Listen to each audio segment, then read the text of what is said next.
Hello, hello, hello, hello. I see we already have a few people in chat here. Color me surprised. Oh my god.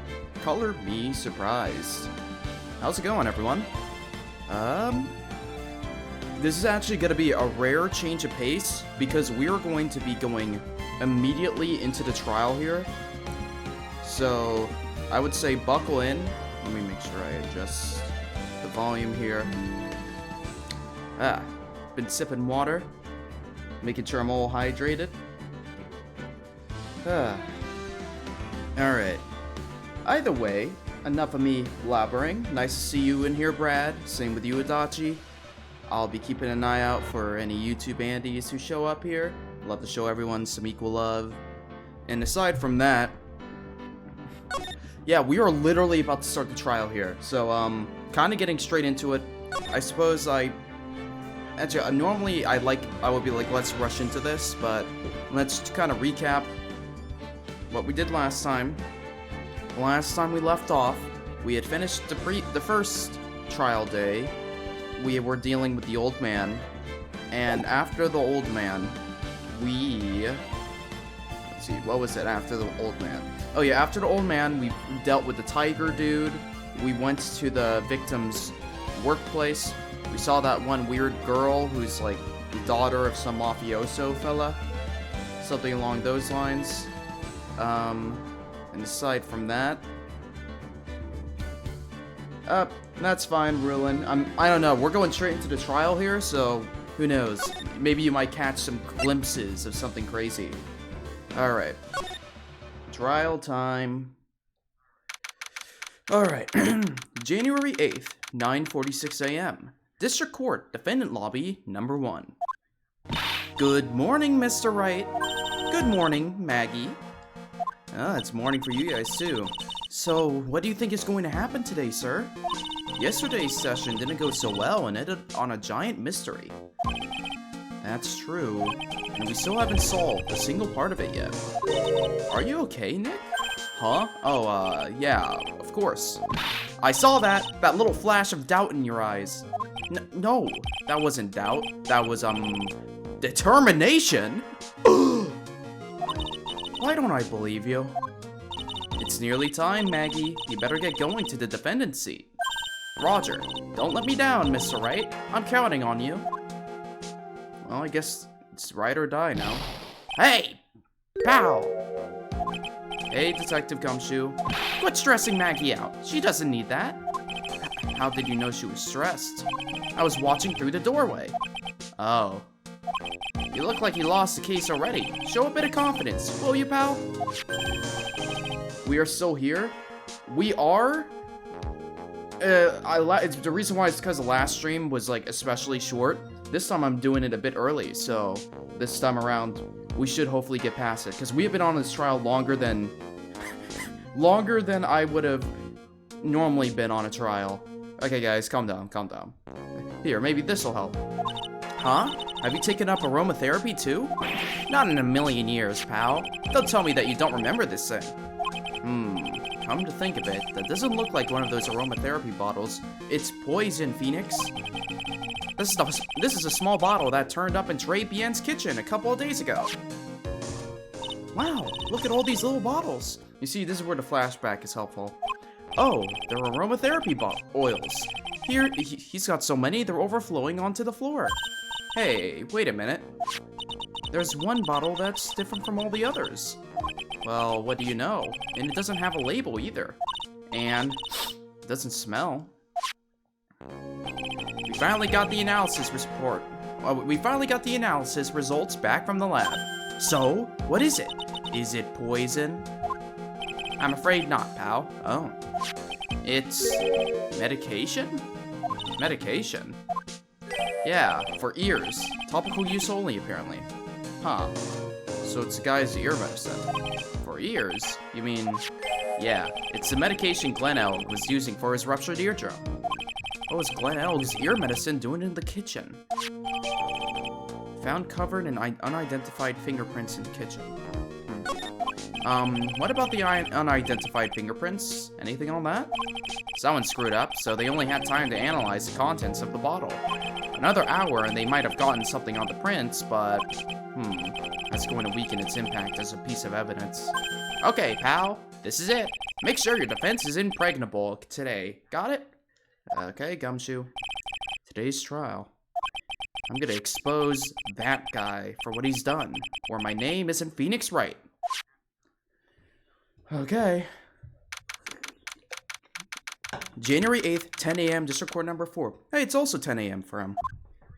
We have canon times and everything right now. Court is now in session for the trial of Maggie Bird. The defense is ready, Your Honor.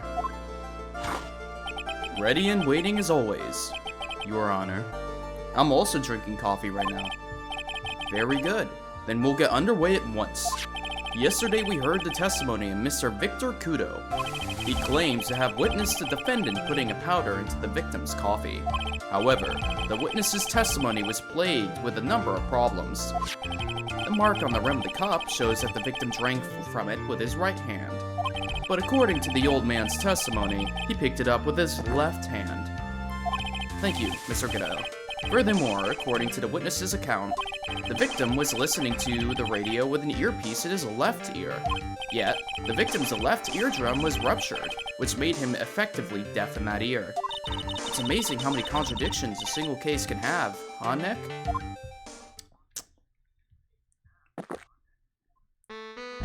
Ha! Allow me to enlighten you, Your Honor. The world, you see, keeps turning, and we must turn with it. You've lost me already, Mr. Godot. Don't let the mysteries of yesterday mystify you today. Only losers think like that. You've got to change with the times. That's one of my rules. Are you implying that you've resolved these contradictions? You know the answers to these riddles? The old guy wasn't just throwing seeds in here. He was throwing us off the scent. And today I'll prove it. Very well. Let the first witness take the stand. Also, Rillin, bro thinks he's Godot? You're damn right I'm Godot. You're right. You're right. I love voicing this guy. It's so fun.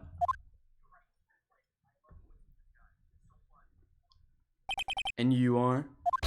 Oh, bonjour, everyone. Oh, God. And going from Godot to Armstrong is a whiplash. Oh, bonjour, everyone. I am Jean Armstrong, the owner and chef of La Très Bien Restaurant. Enchanté. Forgive me for asking, witness, but are you a woman? Oh my God, are we really making this a point? Oh la la, monsieur. As you can see, I am la put and pucky gentleman, no? On the day of the incident, you were in Très Bien's kitchen. Isn't that right? With you, monsieur? Huh? Everything feels right.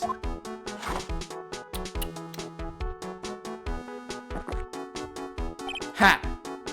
Wow, he's totally unfazed. Doesn't anything intimidate this guy? Very well, your testimony, please, witness. Please tell the court what happened that day at Très Bien. Oui, volunteers. At Très Bien. When it all happened, there were 2 customers in my restaurant. I remember I was experimenting with some new art decors that day. Like inverting a large mirror between a table, for example. Oui, perhaps that is what la old man was looking at. La cup, la earpiece, and la glasses. It would have seen everything in reverse, no? So he's saying there was like a mirror? Oui, un grand mirror. Le most enormous mirror. And suddenly, the mystery disappears. Like I said, the world keeps turning, so roll with it. That would explain the coffee cup and the earpiece conundrum. The mirror would have made everything appear back to front. What the heck? It's way too early in the morning for this to be happening to me. Now then, Mr. Wright, you may begin your cross-examination. Très bien. Okay. Let's go through this piece by piece. When it all happened, there were just 2 customers in my restaurant. And who were the two customers, exactly? Mice, of course. The young man who died. And the other, not so young man. Right, and you're lying to me. You are referring to yesterday's witness, I presume. What about the other man Maggie said she saw at the table? Something tells me Mr. Armstrong isn't planning to disclose his existence. We need some hard evidence first before we can bring him up, don't we? I guess I'll just have to try a different approach for the time being. Okay, that's essentially them saying, yes, that is a point, but not yet. It's too soon. I remember I was experimenting with some new Art Deco at that day. You were experimenting with Art Deco? How come I never heard about that before today? You are not familiar with the language of interior design, monsieur? Please stay on topic. Now, why didn't you tell the court about this before? But I did, just a few moments ago. Ahem. Excuse me, Mr. Armstrong. This deco you mentioned, are you referring to some sort of decoture? No, Art Deco. It is a style of design, Your Honor. He's talking about interior design. Walls, ceilings, carpets, that sort of thing. Ah, yes, of course. That's Deco. I was trying to achieve a more effeminate look for my restaurant. I was planning the most bold remodeling of La Decor. Like having a large mirror between the tables, for example. How big of a mirror are we talking about here? Boof. Something about 4 meters wide and about 2 meters high. Let's see, if 1 meter is about 1 yard. Holy glass in a frame, that's huge. I was intending to install it on the ceiling eventually. Ceiling? Was there a mirror on the ceiling? I don't remember. No, but I decided not to go through with it in the end. What should I do? Should I ask him more about the mirror? Of course.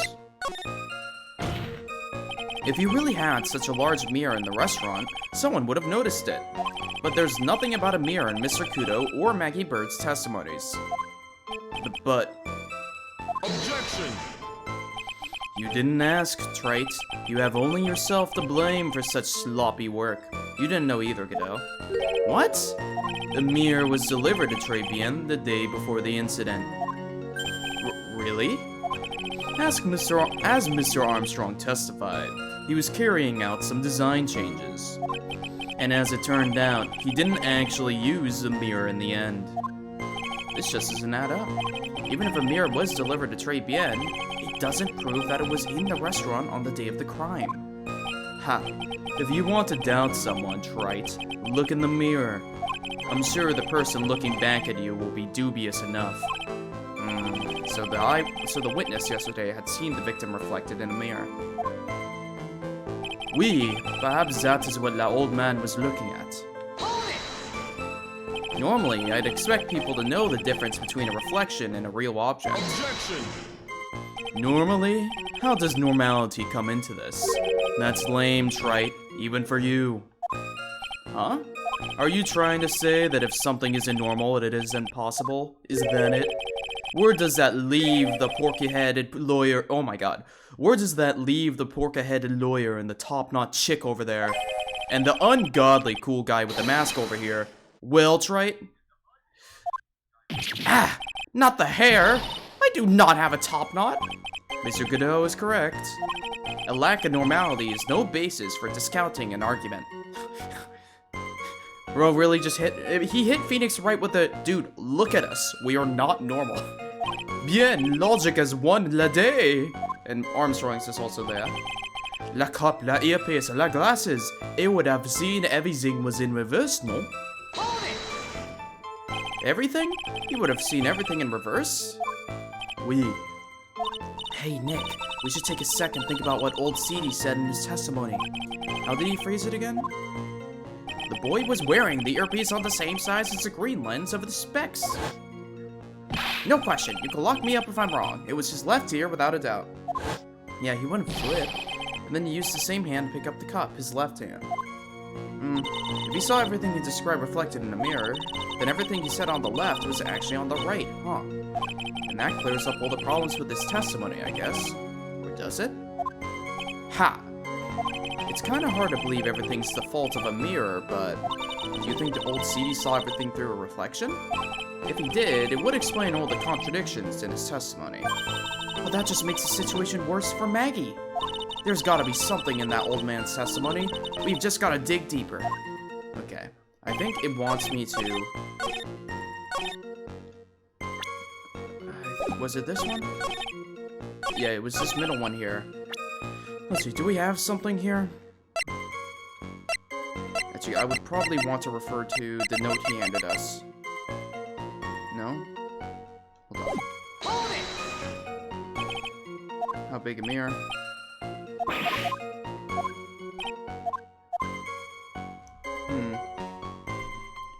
I'll leave it. Is he lying about the mirror? What would I have to contradict? Do we have a picture? Where was the old man sitting? Because it wouldn't make sense for him to even have a mirror.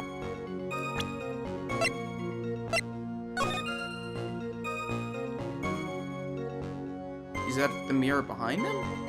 No, that doesn't, again, that doesn't make sense. Okay, hold on. I could just present this picture here. Because we have a picture of the crime scene. No?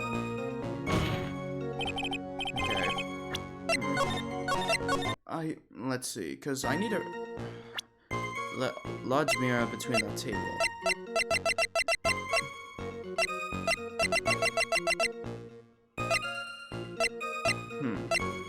No.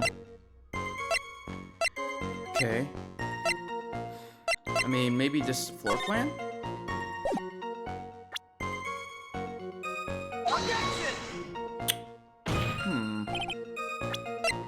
Okay, you know, I'm gonna press, let me press harder here for a second. Okay, when it happens, there's two customers. Right, he's lying right now, but we have nothing we can really do with this till later.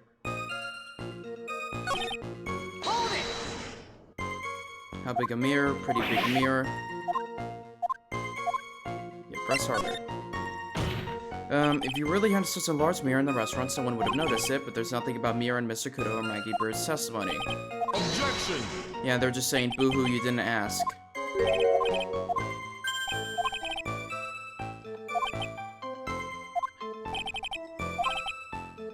It doesn't prove it was in the restaurant on the day of the crime. Okay.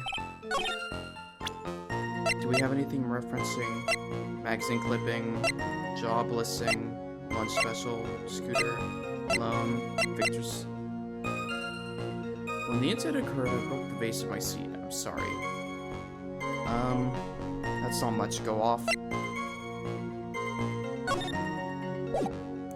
Huh. Crime scene photo. I don't see a mirror there.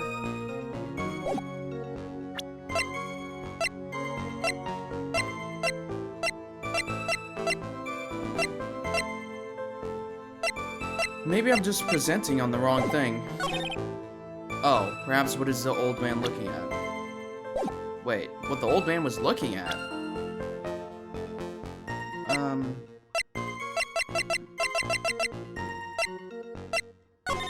Yeah, I don't see how he could have...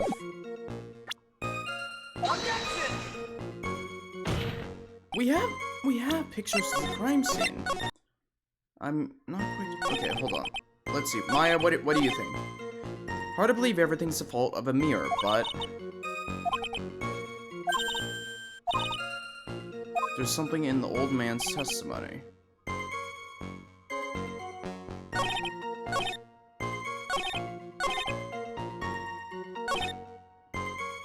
What the old man was looking at. Objection! Oh no, there's this. Damn. Okay. What the old man? I mean, he was looking at her back, but well, it appeared there were two customers.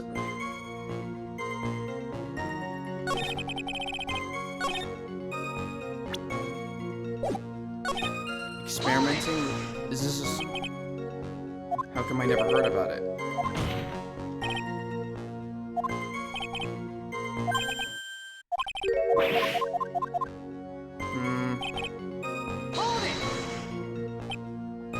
How big of a mirror?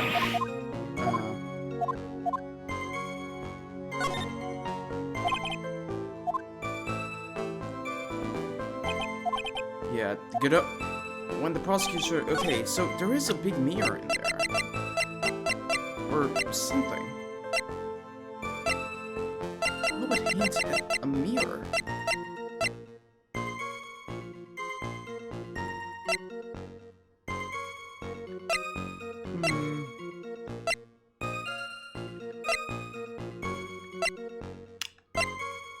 I'm trying to find something. Mirror, mirror on the wall. The only thing I could see is this here. And I don't, unless we're supposed to assume that's the mirror, which I don't think it is. Because when would you have the time to put down the thing? Well, maybe when the incident occurred, I broke the vase in my seat. Because Maya says something about his testimony.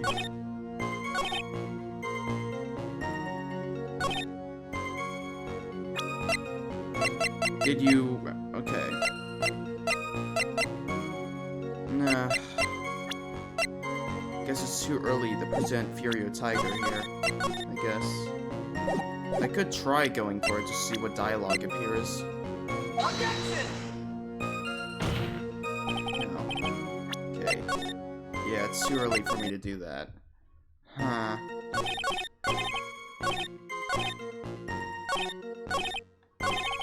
Have a large meeting between tables for two.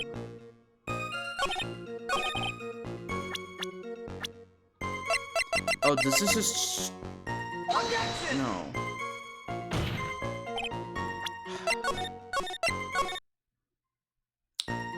Help me out here. I'm kind of blanking here.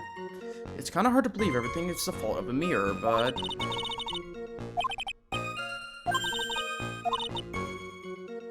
Something in that old man's testimony, we just gotta dig deeper.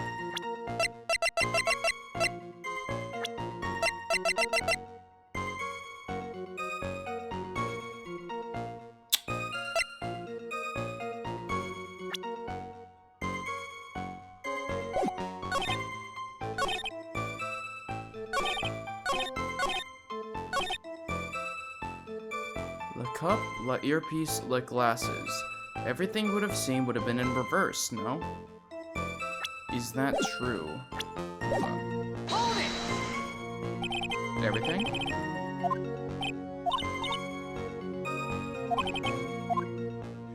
The boy was wearing the earpiece on the same side as the green lens of his specs. No questions. Okay, yeah, this is the problem. I'm struggling to remember. Okay. His left hand. He saw everything. And everything he said was with his left was actually on the right, huh? Okay, wait. So, is it that last one? Because, everything would have been reversed. Everything that he saw on his left would have been on his right. That would explain the earpiece.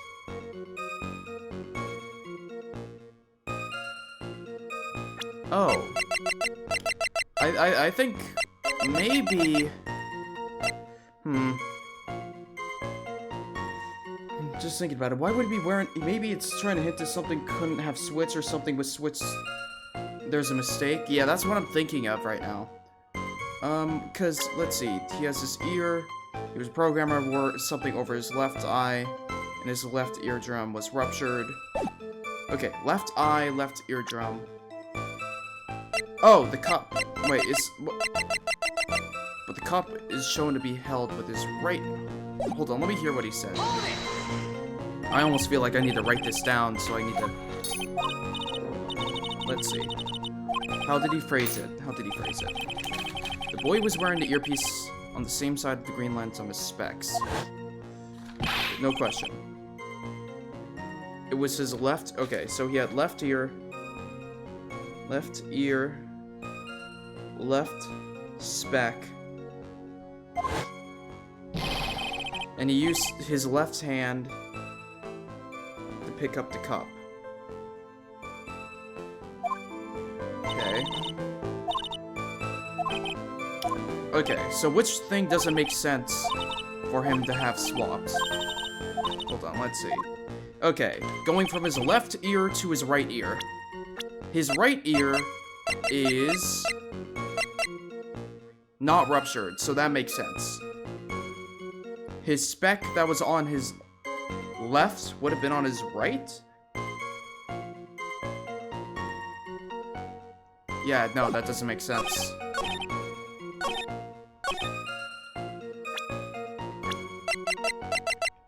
Objection! There we go. The coffee cup, the earpiece, and the HMD. I had to write it down just to think it over. Let's think back over Mr. Kudo's testimony for a second, shall we? The boy was wearing the earpiece on the same size as the green lens on his specs. No question, you can lock me up if I'm wrong. It was his left ear without a doubt. Oh wait, I just realized. I did the thing. You guys could probably hear the audio playing back on my phone. My bad. I've noticed that in VODs and stuff. I do that to listen to myself when I'm speaking, but yeah. It should hopefully be less background noise as I'm speaking. So, to summarize, we were told both the HMD and the earpiece were on the victim's left side. Now, if Mr. Kudo saw all of that as a reflection in a mirror, it means both the HMD and the earpiece were actually on the victim's right side. Exactamente, you see, monsieur. Now that you think about it, it's not so odd, no? Unfortunately, that's where we run into a monumental contradiction with the facts. If Mr. Kudo really did see everything in a mirror, why is it that the HMD is now on the wrong side of his head? Order! Order! Mr. Wright is correct. If the witness genuinely observed the victim reflected in a mirror, then we would expect the victim's eyepiece to have been over his right eye. Objection! How bitter. Trait, you should have a taste of this bitterness. It'll calm you down in no time. You know what, kiddo? I'll take a sip of coffee for you.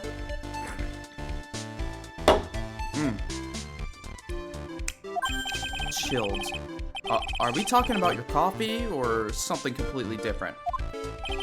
You don't understand the way the witness thinks. How he thinks? You remember this, I presume? I broke the vase, sorry, I apologize. Mr. Kudo's sworn testimony? Exactly. The old man has one very grievous habit, other than throwing seeds. The more of an impression something makes, the more muddled his mind makes it. And what's the most striking thing about Mr. Elg? Clearly, it's the victim's eyepiece. And that is my point. The old man strikes again. Mr. Elg's HMD made a big impression on the old man.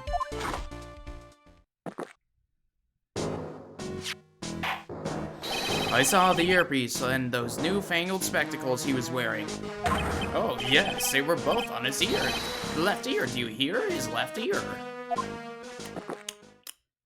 Ha. Well, Trite.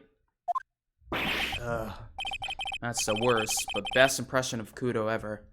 Wow, I really thought he was old seedy for a minute there. Godot's good. Enough. I must agree that yesterday's witness was irresponsibly rash in much of his testimony. Bad luck, Nick. Looks like the boil of a contradiction you found is just a rash. A mirror can't be beaten by a handful of seeds, nor can it lie. So, what exactly was the old man looking at? Fill us in, Mr. Armstrong. Go on, tell the court. We're all ears. Oui, I can explain. Please, if you will look at the plan of the restaurant. Mirror. Allows, is everything sitting? Allows, is everyone sitting comfortably? La mirror. It was in the middle of the restaurant, dividing the two halves.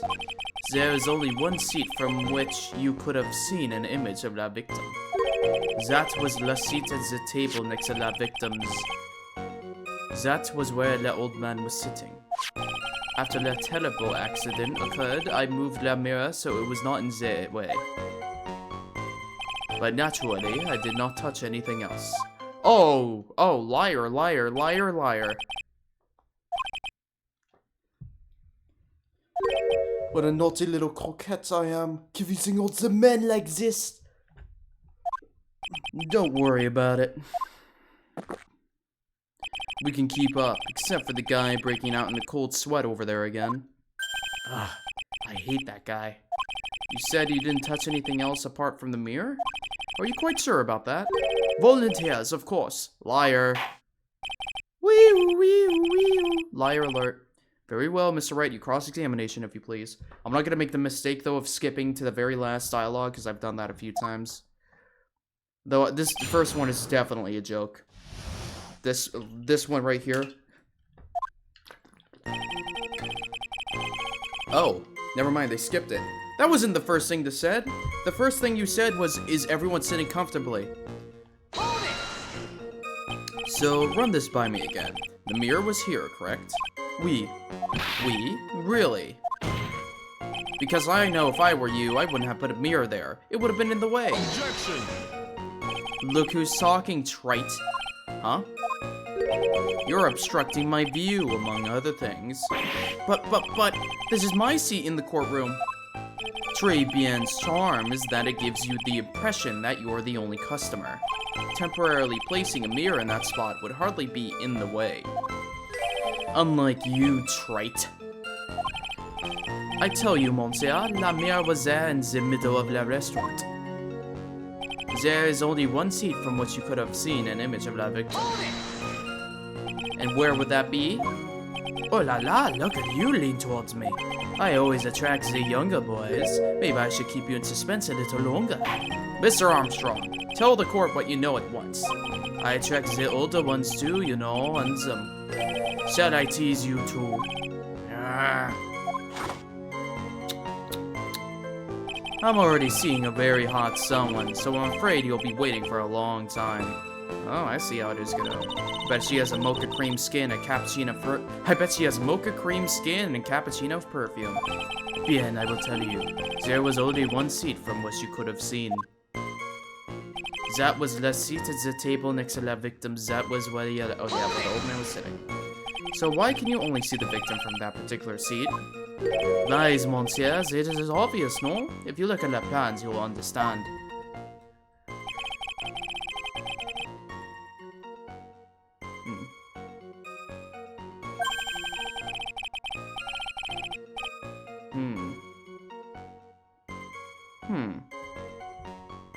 If you're sitting at that table next to him, you would see everything, no?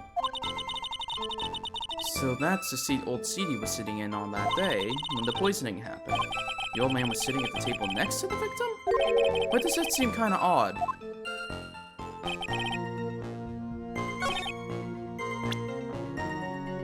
Really?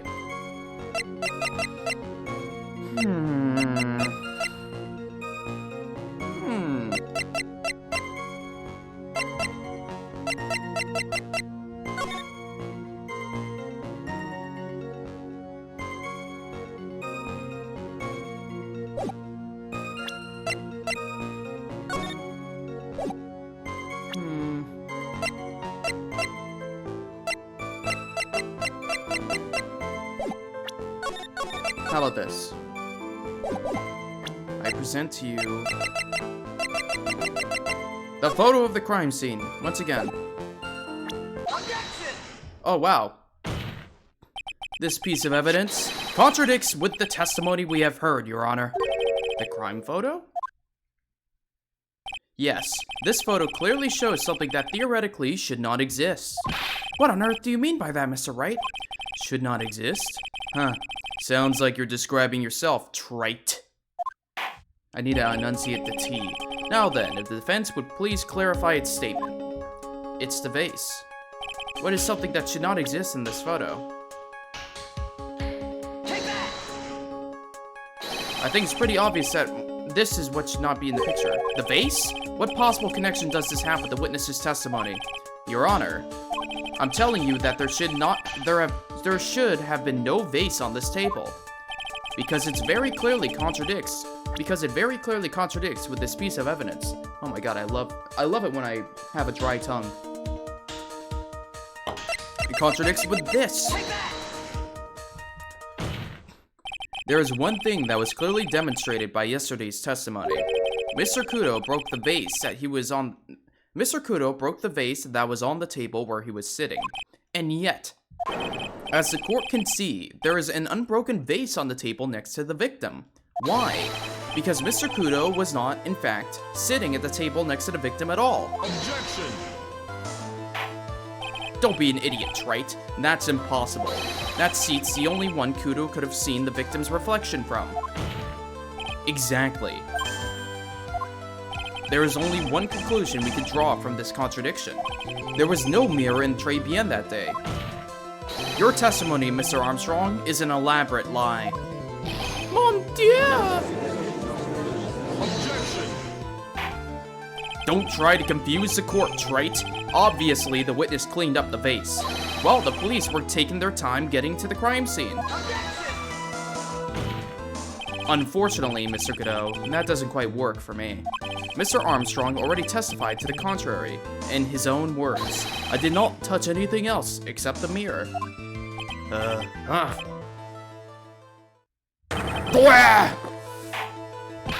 Well, witness, what do you have to say for yourself? I was right. There was no mirror in the restaurant that day. In light of this revelation, we return back to the original problem. Why did the victim have an earpiece in the ear which she couldn't hear? You only get one shot in life. There's no turning back. If you want to claim that the mirror wasn't there, Trite, then this problem is all yours. How do you explain what the old man saw? If I can answer this, then I'll be that much closer to the truth. I can feel it. Are you going to be okay?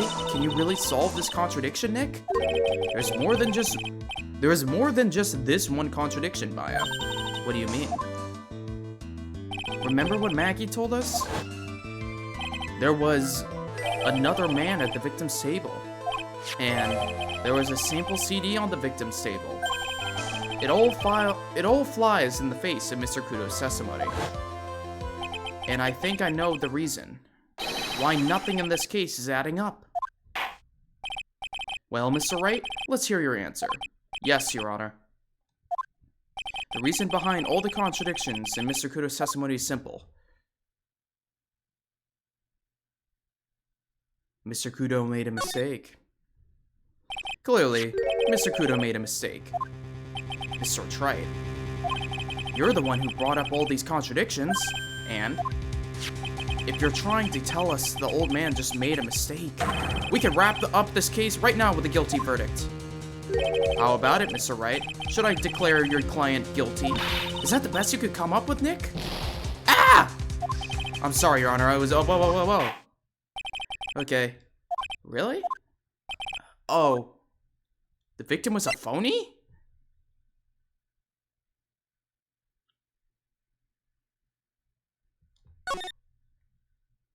This case is riddled with contradictions, yet there is one very simple answer that clears them all up. And what is that? The incident Mr. Kudo witnessed and the incident the victim experienced were two completely different events. What? What? Yes, the victim that Mr. Kudo saw wasn't Mr. Glenn Elg at all. It was an imposter, a phony pretending to be Mr. Elg. Obviously, unlike the victim, there was nothing wrong with the imposter's left eardrum. That's how he ended up wearing the earpiece in his left ear by mistake. Oh.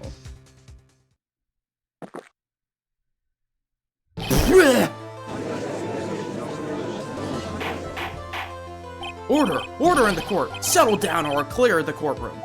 Quiet, Gramps. Why don't you clear out of here, huh? What did you say? Oh my god. That's right. Are you implying that what Mr. Kudo saw was a setup? Yes. Someone pretended to be Glenn Elg and acted out of the whole coffee poisoning. All for the express purpose of creating a witness out of one Mr. Victor Kudo. Objection! Get real, Trite! Why would anyone want to do that? Kudo was heated. Isn't it obvious? The thing Mr. Kudo was most insistent about in his testimony was... the serving girl brought him a Javakino, but she put something in it. That's the serving girl right there in the defendant's chair. I remember her well. It's just so hard to believe, but... there was one and only one reason to show Mr. Kudo this fake poisoning.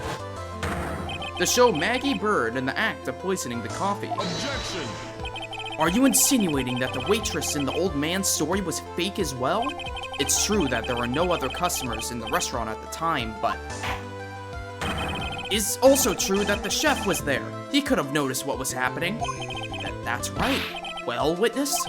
If your restaurant really was a scene of such theatrics, you would have known about it, correct? Oh la la. This is most difficult for me. Objection! No, it's quite simple. All you have to do is testify. You are under oath, after all. Was there, in fact, a phony Trabian that day? The defense demands that Mr. Armstrong tell the whole truth about what happened. The defense's request for additional testimony is accepted. You will accurately explain, in detail, the events in the restaurant that day. Oh, oui. In the restaurant. La victim, Monsieur Eggs, came to my restaurant alone. I remember that old man arrived not long after him. There was no other customers. When he got word of it one la lottery, mon egg became very excited. It was approximately 5 minutes later that the poisoning incident occurred. No, there was no time for phony to do la acting. Oh, really? Just so we're clear, there was no mirror in the restaurant after all? Je vous demande pardon. Forgive me, Your Honor. I lied because I wanted this mess to be cleared up quickly. What you have just done is commit perjury, Mr. Armstrong. I will decide how to punish you later. Oui. For now, we will hear your cross-examination. Mr. Wright, if you please. You took that perjury charge a bit too well. But I'm guessing he'll be in more serious trouble after this cross-examination. In the restaurant. Came to the restaurant alone? Was he alone at his table as well? Mais oui, I saw him from the kitchen. Yet the defendant, Mr. Bird, remembers it differently. She swears there was another man at the victim's table. Objection! Ha! Unfortunately for you, Trite. Yesterday's witness also testified that the victim was alone. You know, seeing you squirm like that reminds me of a certain coffee's bittersweet bite. What kind of coffee has he been drinking? It's not coffee, it's love. It's love that's bittersweet. Hearing Maya say that makes me seem wise all of a sudden. I remember that old man arrived not long after him. By old man, you mean Victor Kudo, correct? Oui, it comes often for my special coffee. I drank your coffee once, Mr. Armstrong. It's special, I'll give you that. It's worth a sip just for the experience. Oh, you make me so happy, monsieur. You are most welcome at any time. I said it was worth one sip, and nothing more. So old Mr. Kudo arrived at the restaurant around the same time as the victim. Maybe I should ask about his arrival in more detail. How many minutes after? So you're saying that not much time elapsed between when the victim and Mr. Kudo arrived? Oui, that is correct. But that still leaves the possibility that something happened in the gap of time.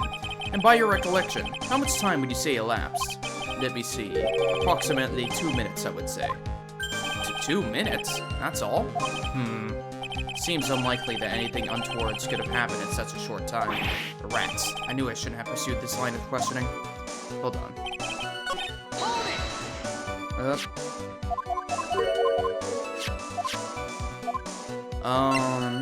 What time was it?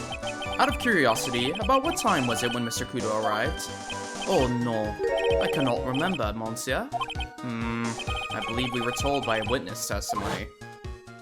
The crime was reported at 2:25 p.m. by a kind of scary old man, sir. Does that perhaps jog your memory, witness? The incident happened about 20 minutes after he arrived, so the victims must have arrived between 2 p.m. and 2:10 p.m., no? Just after 2, huh? Thank you for your help in jogging my memory, monsieur. You are wonderful. I can't sit here all the time and do nothing now, can I? The time of day will be added to the witness's testimony. Oui, monsieur judge. Everything I do for you. Merci bien. That's French, isn't it? Ha ha ha. I'm glad at least one person is in a good mood. He's even humming a song to himself. I remember that old man arriving not long after him, just after 2 p.m. Are you absolutely sure about the time? When I think really odd, I am sure it was at just after 2, oui. It is the time I stopped serving the lunch menu. Quite right. I always break for lunch when the restaurants are serving their specials. I've been known to wind up a case early just to make it on time. Ha ha! I guess you should never get between a hungry judge and his lunch. Oh, would you look at that? It's almost lunchtime already. Witness! Get on with your testimony, please. Okay, wait. So we added that testimony. Does it contradict something? Do we have anything with time?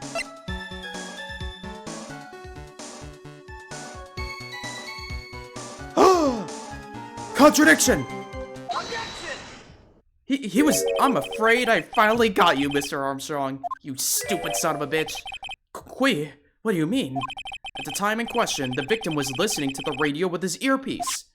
The show he was listening to was Millionaire Radio. Each week, they announced the winning numbers of the $500,000 lottery ticket. Oui, that must be la show Bon Elk was listening to. I can't see any problem with this testimony, Mr. Wright. I wonder... Huh? You say the victim arrived at your restaurant after 2 p.m., correct? Oui, I am sure of it. I remember it perfectly now. I know it was that time because I had just finished serving the lunch menu. Get to the point, trite, if you have one. That show was broadcast live at 1:30 p.m., and it claims to be the most thrilling 10 minutes of your life. It's on air at 1:30? Now, supposedly, the victim made some noise when it was announced that he had won. And yet, I don't believe his cry of joy could have occurred after 2 p.m. Because the show had already finished more than 30 minutes earlier by that point in time. No! This victim we've been told about has done nothing but the impossible. Listening to the radio with a ruptured eardrum, catching a show that was already over.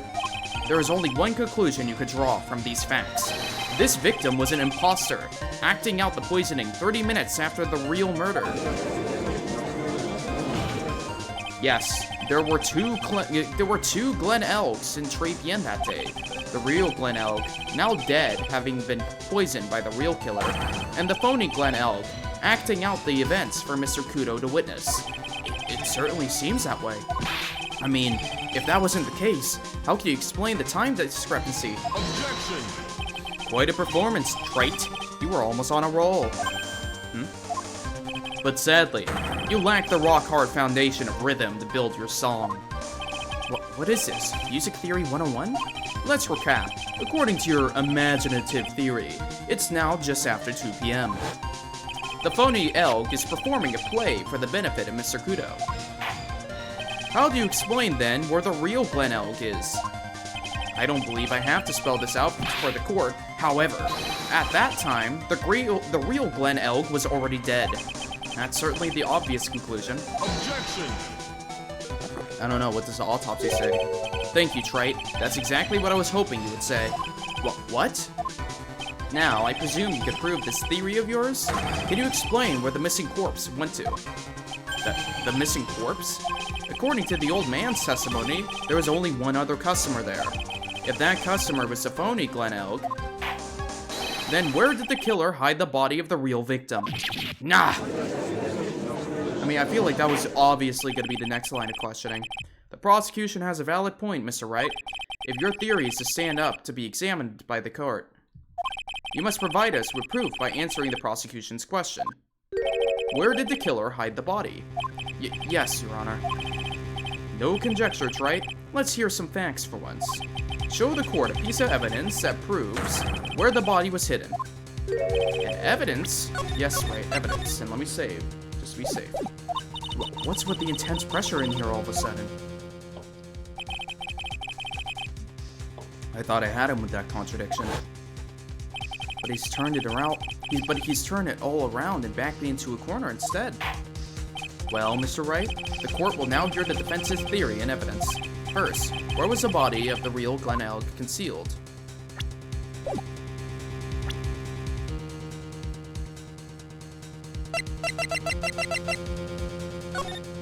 Huh. It could have been hidden in the kitchen, no? It was in the kitchen. Because that's where his medicine was found.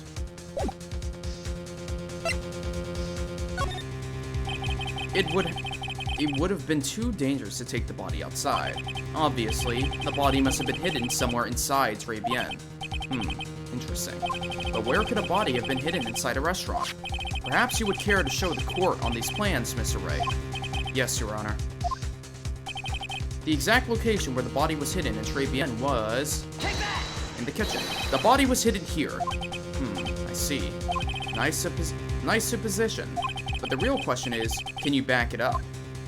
Where's the evidence that proves the body was hidden in that location?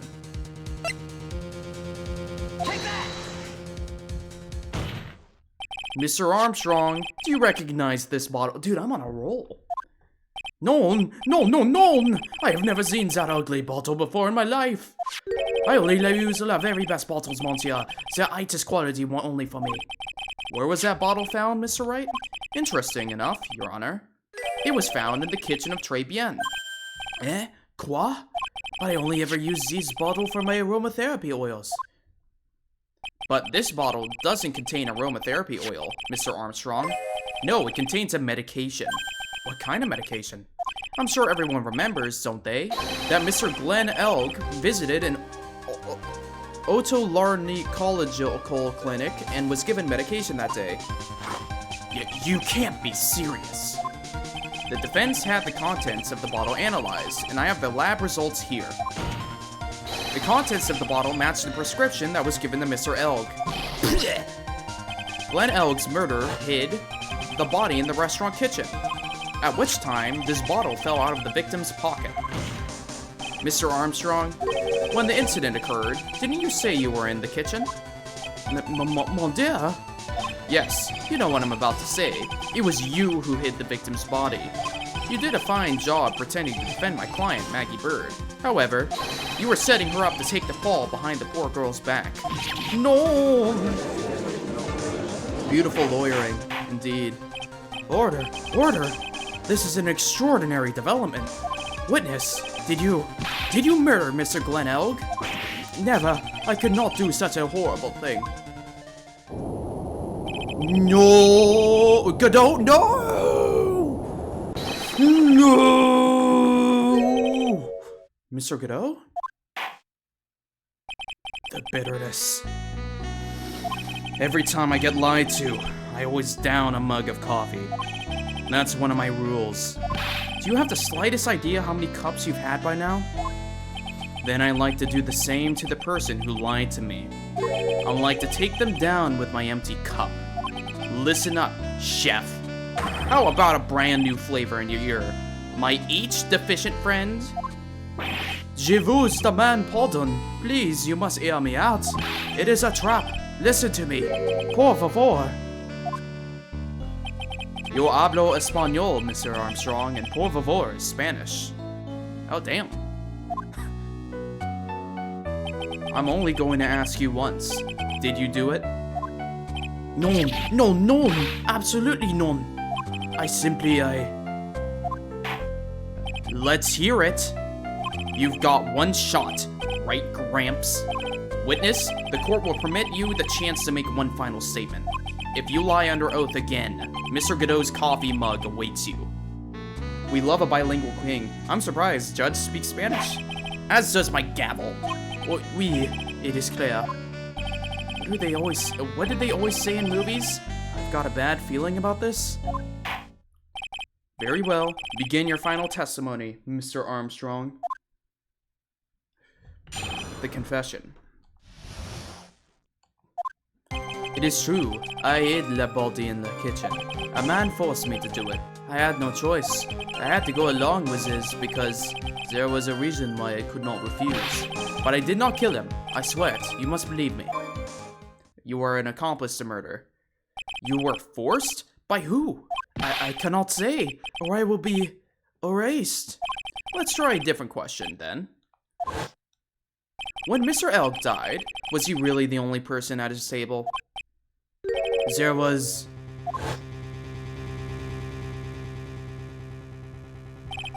another man. I knew it. Maggie was telling the truth. You may cross-examine the witness now, Mr. Wright. There's just one more thing I need to do. I gotta break this guy and get him to tell us the name of the real killer. The examination. The confession. It's true, I hid the body in the kitchen. Did you carry the body by yourself? Oui, I carried him and carried Maggie too. Maggie too? When she saw the victim collapse, she fainted. I could not leave her there. But why did you hide the bodies? A man forced me to do it. I had no choice. What man? Who was he? No, I cannot say. I fear for my life. He's really scared. You'll just have to put you'll just have to put the words in his mouth, Nick. Yeah, you're right. If you won't tell me, I'll tell him. Okay. Would it be then either I present the man himself or the dead? I could just start with presenting the man. Objection! Let's end this dance of ring around the rosy, Mr. Armstrong. This is the man you've been referring to. Ah! Who was that? I feel like I've seen him somewhere before. Oh, I don't know. Maybe a month ago in this very courtroom? This man is Furio Tiger. He's the manager of a loan office called Tender Lender. There's no point in trying to hide the truth anymore, Mr. Armstrong. I know you couldn't go against Mr. Tiger, at least not while he had this on you. Take that! A $500,000 loan from a black market loan shark. And you had no way of paying it back, did you? That's why you were forced to do anything this man told you to do. It is as you say. Mr. Armstrong, that tiger, he told me that he was going to use my restaurant for a business rendezvous. On the day in question, he was meeting a victim that demands that he repay his loan. I don't know why it happened like that. I just did what he told me to. I had no choice. I carried the body and the inconscient Maggie out of the dining area and into the kitchen. After that, I just tried to forget what I had seen. I think we can now safely say that the man who forced your hand was Mr. Furio Tiger.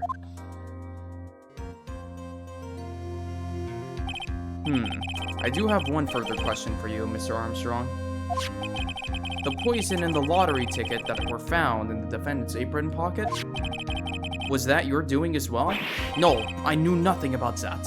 Making it look like it was Maggie who had done it, I was not. It is despicable.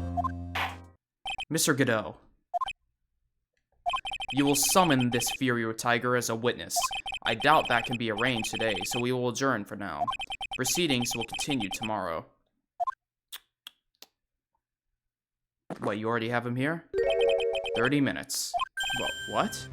The trial will go on. I'll see to it myself. I need half an hour to get that guy on the stand. Not a minute more. How the... Don't sit back and relax yet, trite. No one knows if that chef is really telling the truth or not. This trial could so go either way. Very well. Your request is granted, Mr. Godot. We will resume once Mr. Tiger is ready to take the stand.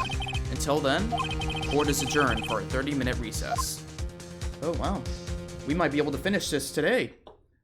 I hope we can. It seems like we're reaching the end point here.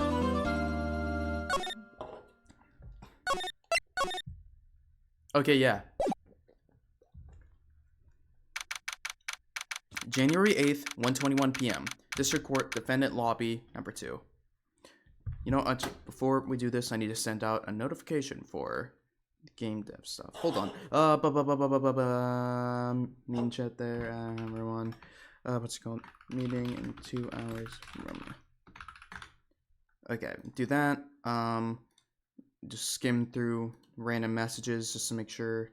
Blah blah blah blah blah blah blah blah blah blah blah blah blah. Excuse me. Let's see here. Thanks, Discord.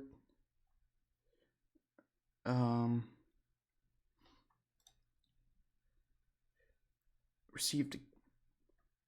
Merlin, what the fuck?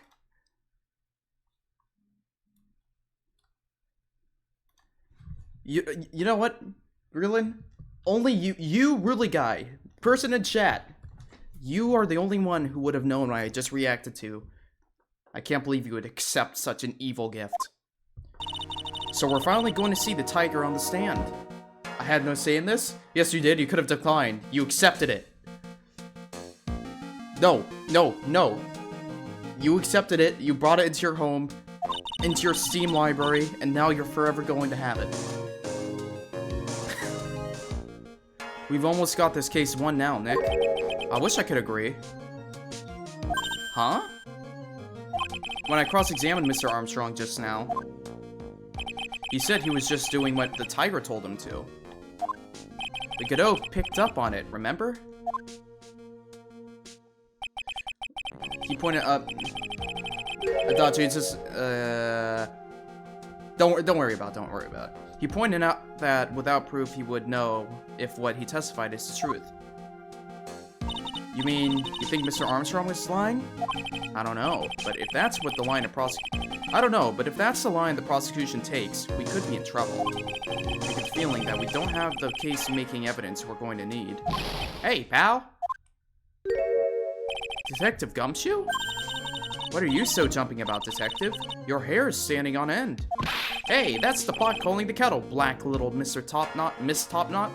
It's not a topknot. Never mind about the hair. Just calm down, alright? I can't stand still when I don't have a job to do. I kinda got wound up. Ah! No kidding. You gotta have something you need me to do, pal. Anything. Well, hey, I'm gonna take a jog back down to the precinct. I could get some prints analyzed for you if you got an hour. An hour? The trial will have reconvened by then.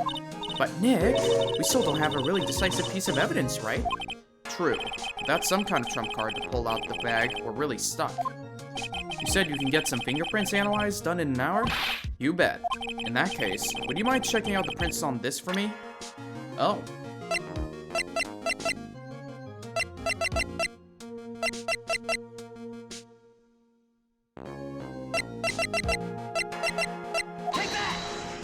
If you're going back to the station anyways, could you find out whose prints are on these? Oh, hey, that's a small bottle I gave back to you in the morning, right? Yeah, I think it's time we solved the last mystery of who the prints on it belong to. Sure thing, pal. Actually, that's been gnawing at me too. Small bottle given to Detective Gumshoe. Okay, I'll get this off to the lab right away. Just make sure you don't lose the case before I get back. It's pretty much the final showdown, I guess. It's time to separate the phonies from the real guys. Here we go. Take a sip of coffee. January 8th, 1:56 p.m., District Court, Courtroom number 4. Court will now reconvene. Mr. Godot, did you find this Furio tiger? I even tamed him for you. It was a 3-cup job. No problem. Tamed him? The guy's name may be Furio Tiger, but come on. He's pretty lively. Be careful. He still bites. Very well. Please show Mr. Tiger to the stand.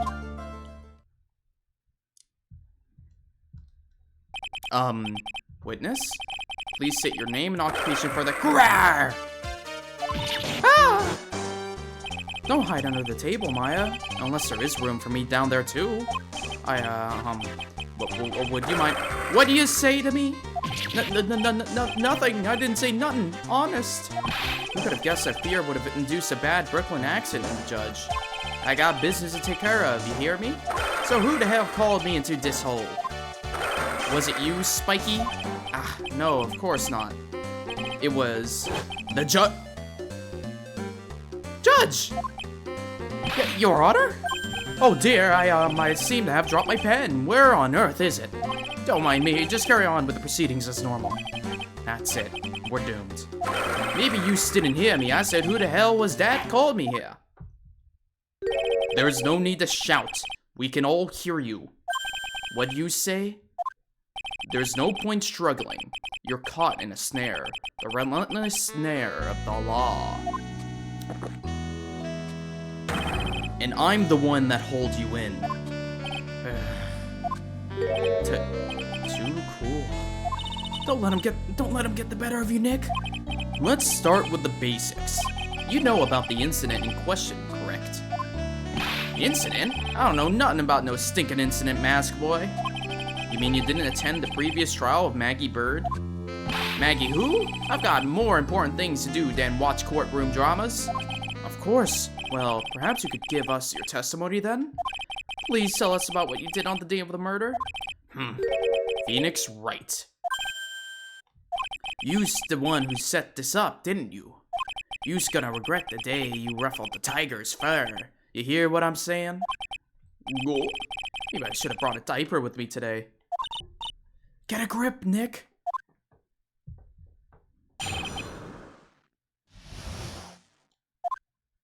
I don't know nothing about no murderer.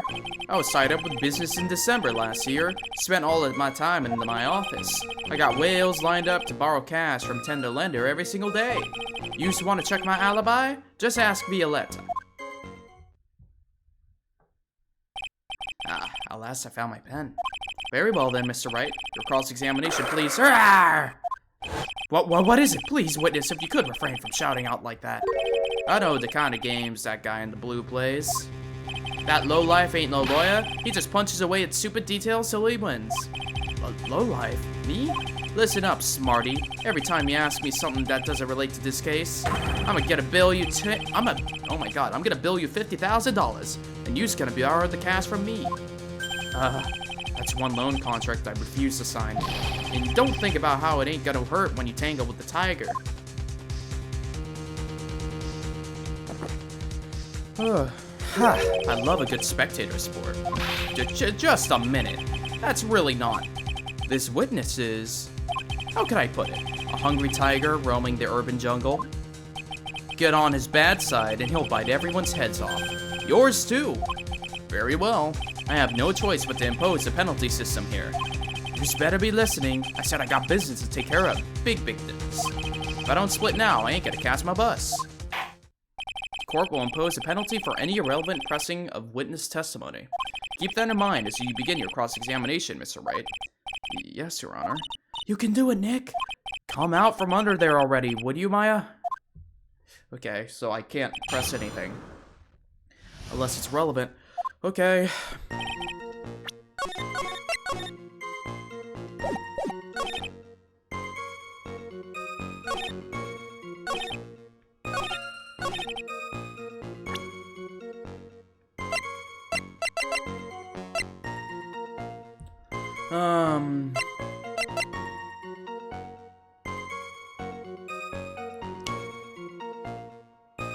Wrong. Objection! Okay, well, that is evidence. I just need to press it, I guess.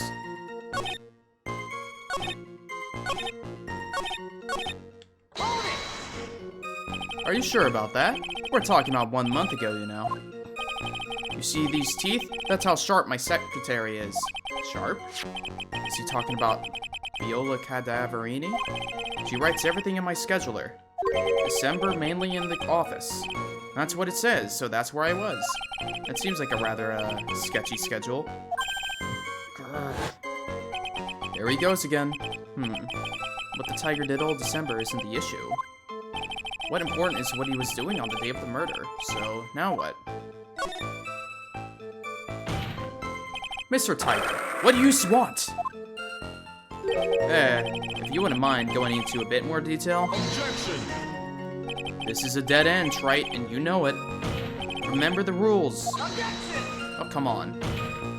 No, it's essential that we establish the witness's alibi accurately. I agree. The victim was killed on December 3rd. Were you in the office that day too? Maybe you ain't listening. Of course I was. I never set foot outside. Wrong. I had meetings all day with a bunch of cats wanting to do business with me. Wrong.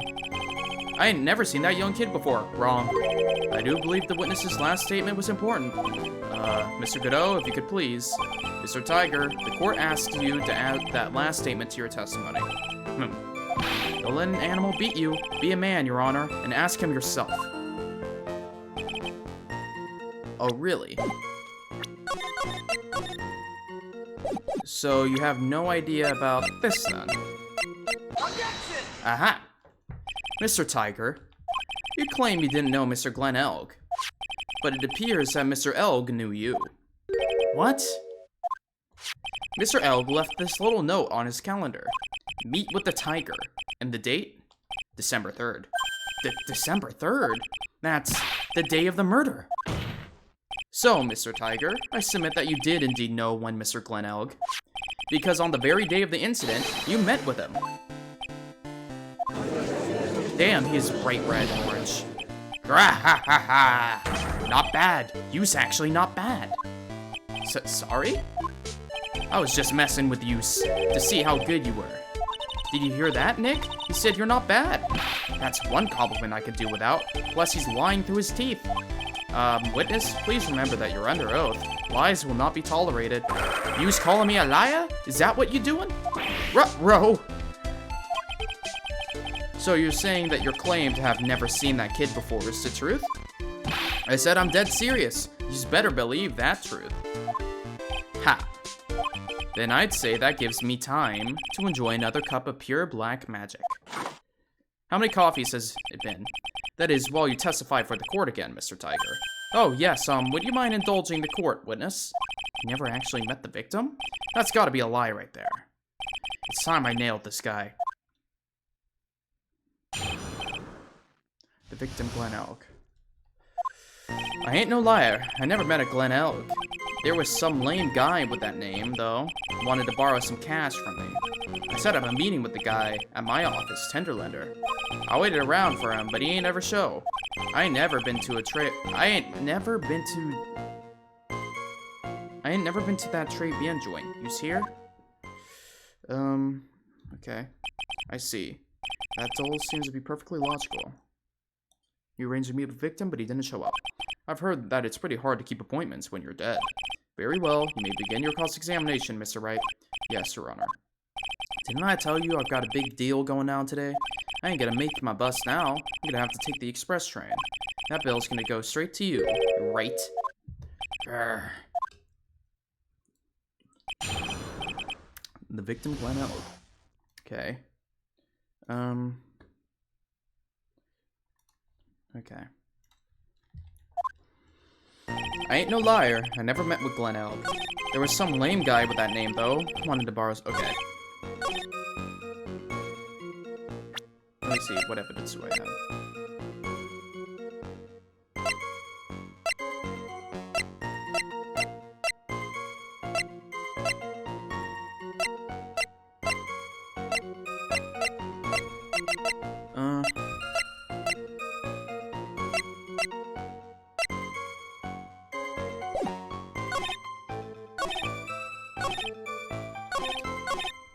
I never been to the Trey Bien joint. Is there anything that proves that? What would prove that he was there? We don't have any fingerprints.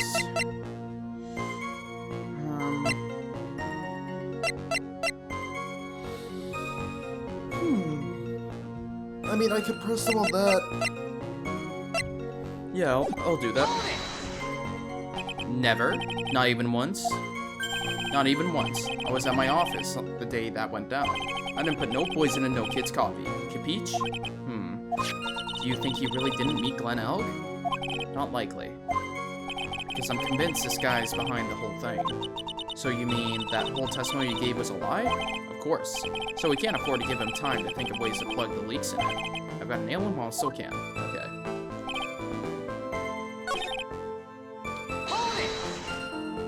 That's very strange. According to the manager of the firm where the victim worked, December 3rd was the day he had to repay his loan.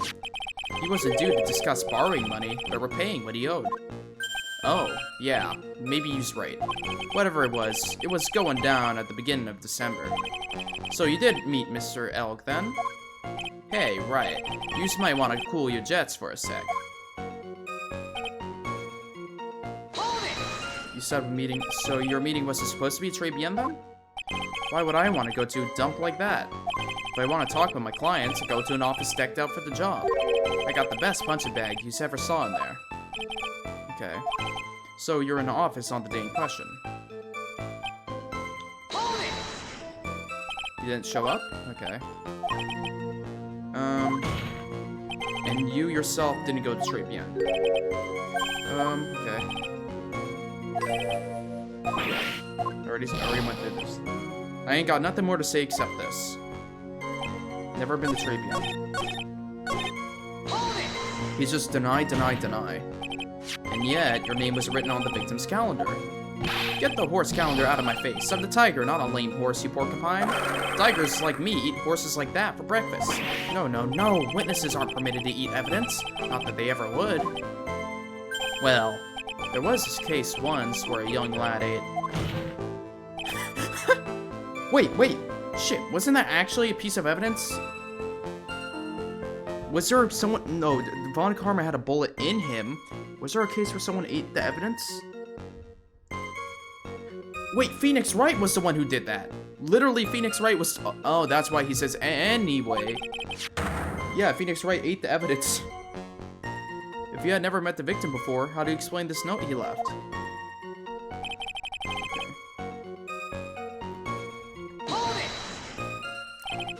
Okay, I think I have to... Yeah. I remember. Okay, evidence.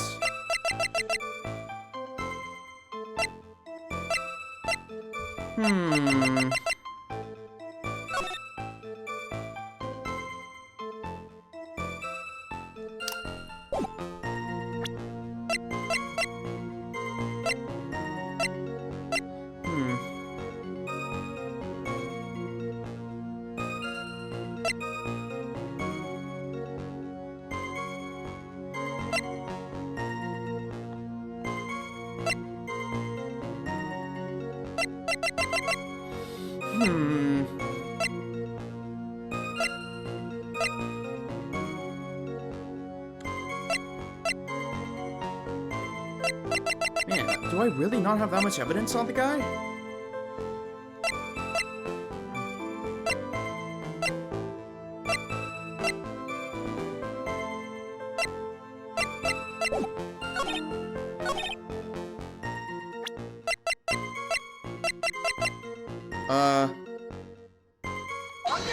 No. Okay. I don't... This is actually weird.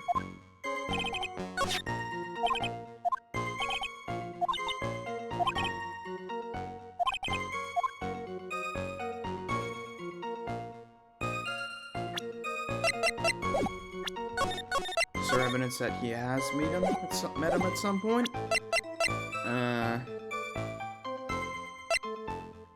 Evidence that he met him. No. No. No. No. No. No. No. No. No. No. No.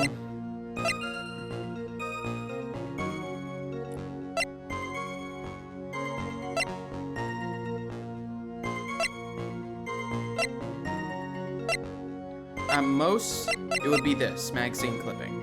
I mean, not this one. The sports paper. No.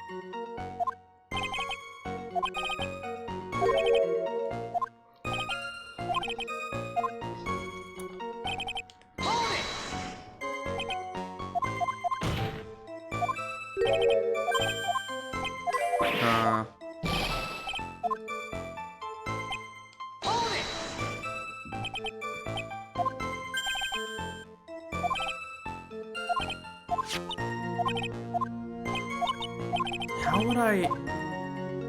How do I prove this? Oh. Wait, yeah. I know.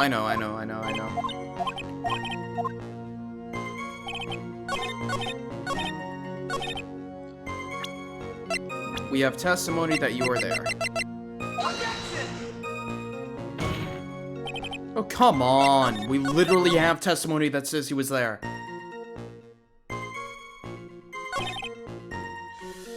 Okay, Under the borrow cash.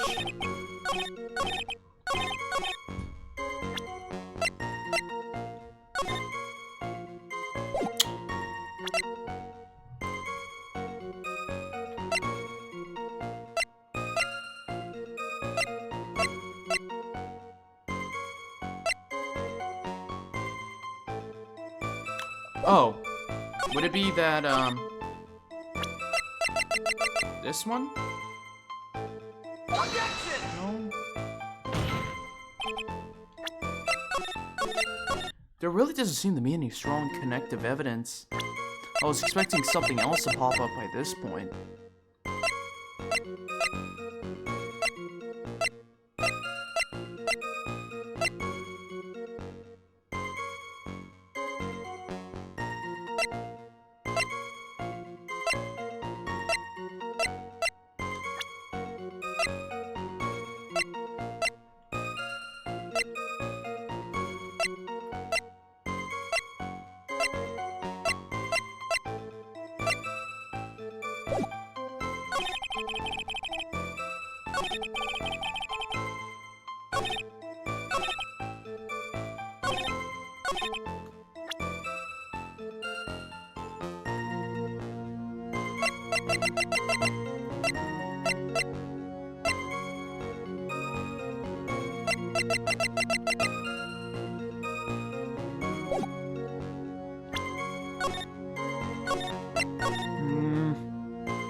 Objection! I don't know how to exactly okay.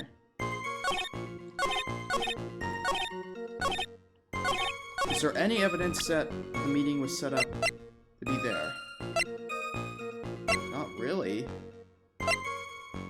I don't think there's any evidence.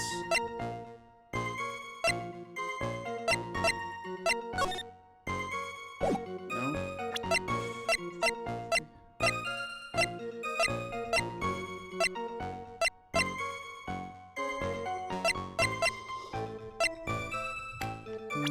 Okay.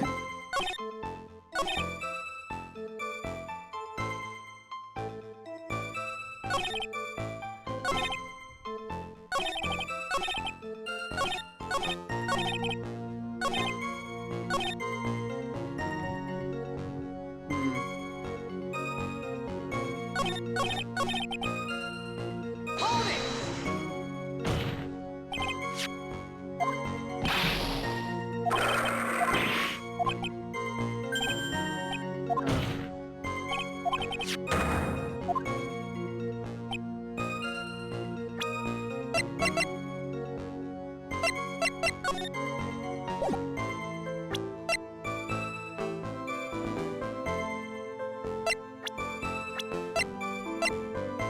Objection!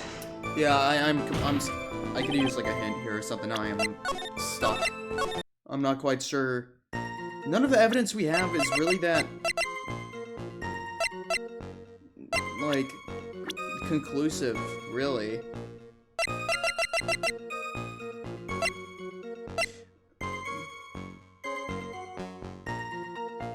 I mean, the evidence for Tribune, like, there's the loan contract.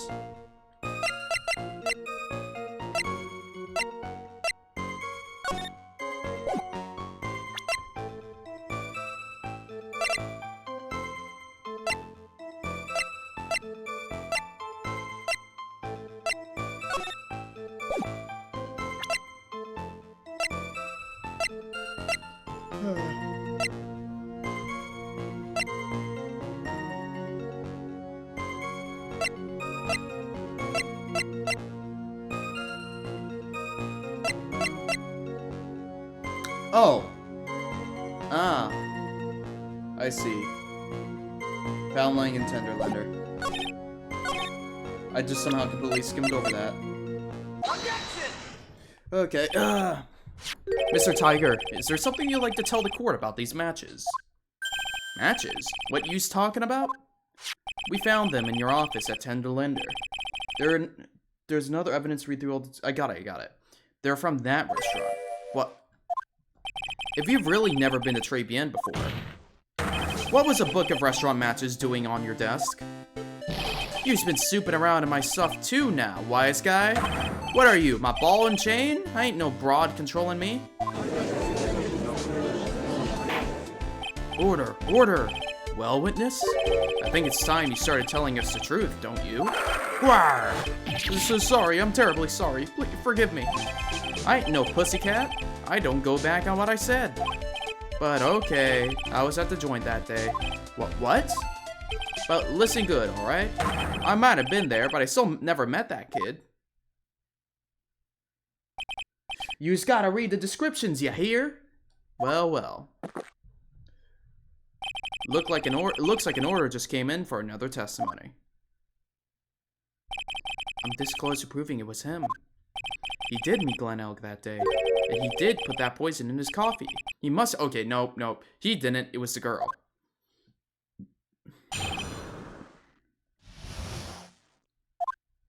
I was supposed to meet with the kid at the restaurant that afternoon. When I opened the door to the joint, I saw one ugly scene. The guy was laid out over the table, stiff as concrete. I figured if the place wasn't hot already, it was gonna be, so I split. I heard the cop's siren on my way out, and I went straight back to my office. I see. You didn't actually meet with him in the end, then? Well, Mr. Wright, your cross-examination, please. Yes, Your Honor. Hold it! If I wait around here any longer, I ain't gonna make the normal express. No more stupid questions. Ha. No problem. Anytime Trite presses you on something irrelevant, I'll see he pays a penalty. Mr. Godot, that's my job. Your job is to slam that little hammer of yours and call a guilty verdict. So do it. Yes, sir. The Special Express ain't cheap, right? Just so yous know since yous paying. The girl put in fake poison to trick the old dude? Oh, yeah, I forgot. They say that it was like, that was on purpose so he could see it. Right.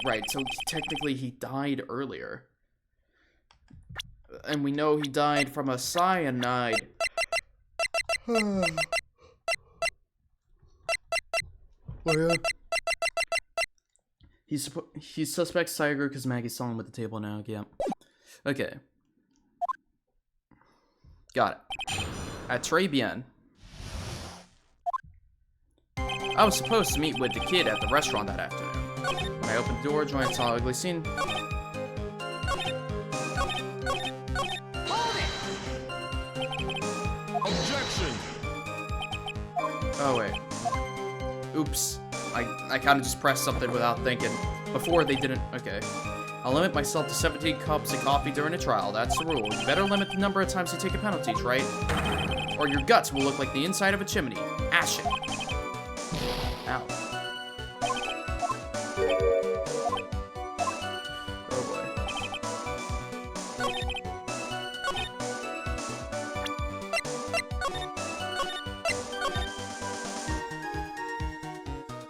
Bro, Phoenix Wright. Really, you cannot be calling him little bro. You can't be saying that. Okay. I was supposed to meet with the kid at the restaurant that afternoon. When I opened the door to the joint, I saw one ugly scene. Laid out over stiff as concrete.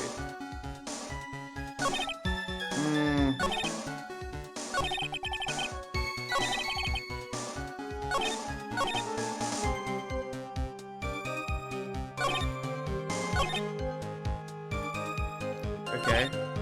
Yeah. Uh-huh. Okay. Literally the only thing I can probably press here will be this. So the meeting wasn't due to take place at Tenderlander at all then? The kid was making a fuss about coming to the office. It's always that way when I want to talk about repayments.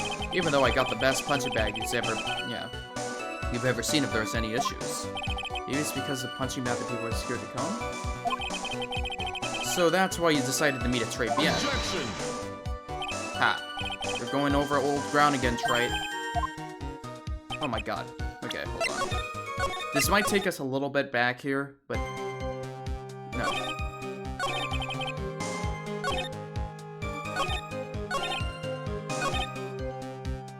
Well, Nick, what do you think?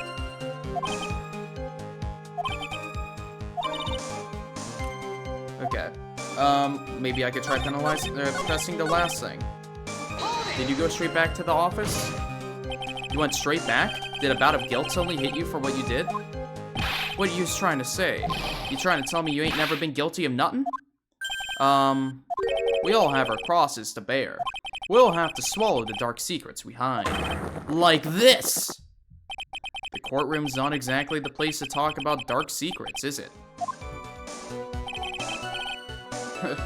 Really got gifted that sub. It seems you've done it again, Mr. Wright. Another irrelevant line of questioning. Oh my god. Judge, I'm gonna kick you in the balls. Godot, you're chill. And, yeah, I just want to kick the judge in the balls. He deserves it.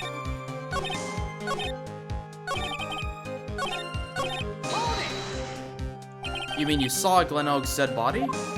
I guess I did, but I only saw him from behind. Okay. He was wearing some raggy bit of clothes he called a hat. And what time was this? I don't know. Huh? You know what winds me up more than anything else in the world? Watches. Round watches. I ain't gonna pollute my paw with some wild-ticking ham packers. Out of interest, Mr. Tiger, what winds you up the second most? Huh? What do you think? Square watches. Is this guy for real? Look, all I need to know was that something bad was going down in that place. Oh, I didn't get punished for that.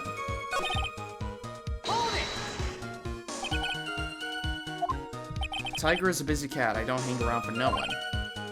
Okay.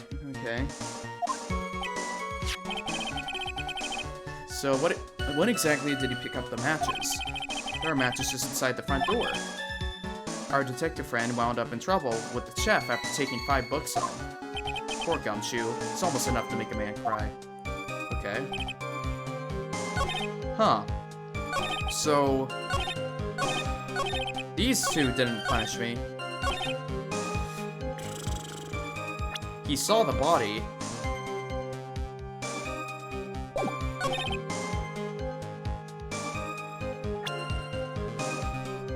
That's weird.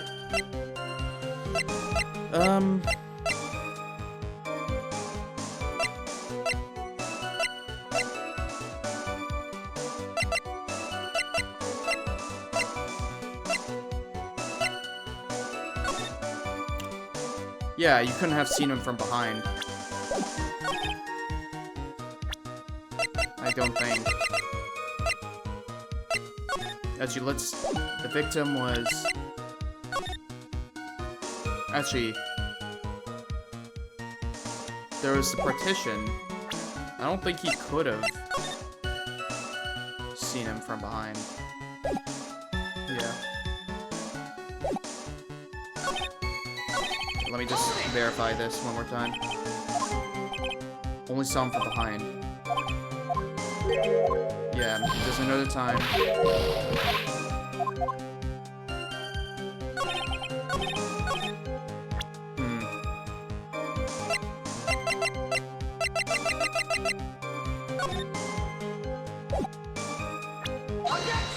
No. Okay. Huh.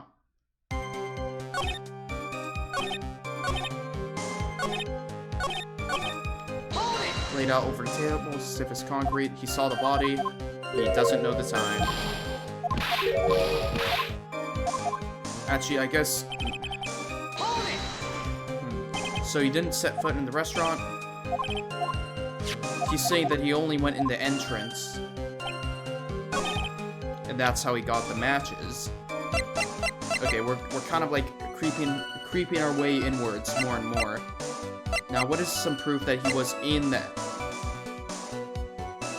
You've got it, just wrong evidence and or statement? Oh.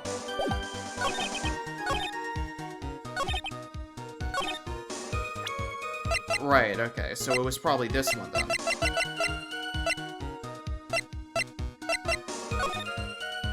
Wrong evidence and or statement. Okay, it's either... Actually, I could do this. Either I'm gonna present here this one, and if it's not that, then I need to go left. Oh, there we go. You're something of a loan collection pro, aren't you, Mr. Tiger? No one escapes a tiger's clutches. Well, I'm something of a lie-detecting pro. And no one escapes the Phoenix's clutches. I think it's time we got something straight. What's this, Trite? A new line of irrelevant questioning. These are the floor plans of the crime scene. You say you were standing at the entrance, Mr. Tiger? From there, your field of vision would have covered an area something like this. Indeed, the witness would have had a clear view of the victim's seat. Isn't that what I just said? I saw the back of the kid's head. Unfortunately for you, that's not possible. If the court would think back, you'll remember that between each of the tables is a tall partition. Why, that's true. Now look at the plans again. The truth is painfully obvious. From the entrance, the field of vision of any customer walking in ends here. So, from the entrance of Trapian, you couldn't have seen the victim's seat. But you did see the victim that day because you met with him. Objection! Wrong! Have you forgotten the old man's testimony yesterday? The victim was alone at his table. Objection! But the defense just proved that point to be moot. The victim witnessed by the Mr. Kudo was not Glenn Elg, but a fake. What? In order to have Mr. Kudo falsely testify, the real killer posed as the victim he had just killed and acted out a charade. That will do. This trial has gone on long enough without the obvious question being answered. Who exactly was this real killer who impersonated the victim? You say the killer murdered Glenn Elg, and then impersonated his victim in a performance for Victor Kudo? In that case, Mr. Wright, reveal the identity of this criminal to the court. I mean, who else could it have been but Tiger? Yeah, and like literally, it couldn't have been Armstrong. It would, because he had the beanie on, I guess. Take that! Obviously. The killer is Furio Tiger. No one else could have done it. What? Well, witness? Ha! Now that's cute. Yous think you can pin this on the tiger? Maybe yous don't understand. The tiger is a king of the jungle. So I dares you to say it again. Come on, you got the guts? You can't threaten me, Mr. Tiger. It's defense. Go ahead and tell the witness, Mr. Wright. Mr. Wright! Sounds to me like it must have been you, old man. You've got guts, I'll give you that. Mr. Wright, do not leave me to handle this alone. Perhaps I can end this embarrassment. Mr. Kudo. Let's just go back over Mr. Kudo's testimony one more time. The old man didn't see just the victim. Oh, no, no, no. The serving girl brought him a Javakino, but she put something in it. There's no question about it. She's very consciously put some white powder in there. Was the victim he saw the real victim or not? That doesn't matter. The fact remains he saw the accused put the poison into the coffee. Yes, it was a waitress who poisoned the coffee. Very impressive, Mr. Godot. Waiting for my absence to launch your attack. Ha! Found your pen at last, trite. It was in my pocket. But anyway, Mr. Kudo witnessed two people that day. He saw the victim, the supposed Mr. Glenn Elg, and the waitress from behind. Yes, your point, Mr. Wright? I think the conclusion is obvious. If this Glenn Elg was really the killer in disguise, then surely it was possible the waitress was also part of the show. What? You mean the waitress was an imposter as well? The defendant, Miss Bird, fell unconscious immediately after the incident. And someone used her fainting to hatch an elaborate plan to pin the murder on her. Who on earth was it? Who was this waitress and Mr. Kudo witnessed? Easy. Take that! Who is this woman? Her name is Viola Cadaverini. She's an employee of Tenderlander. You's making a big mistake. Do you know who Violetta's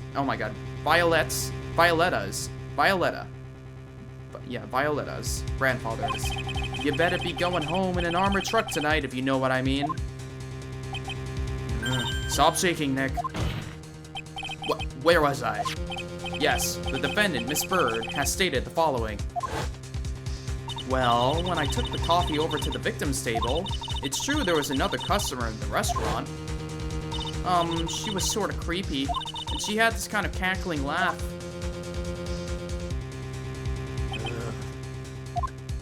There are just too many contradictions in this case. The second man at the victim's table, who nobody but Miss Bird seemed to have seen. The earpiece worn by the victim in his left ear when that eardrum was ruptured. And the radio show he was supposedly listening to half an hour after it was over. There is only one logical explanation that clears up all of these contradictions. The whole incident took place twice, once for real and once for show. And, Mr. Furio Tiger, the only person who could have committed the crime is you!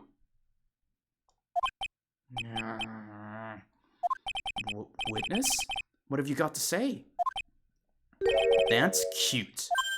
Sorry? You's alright. I could deal with a guy like you around.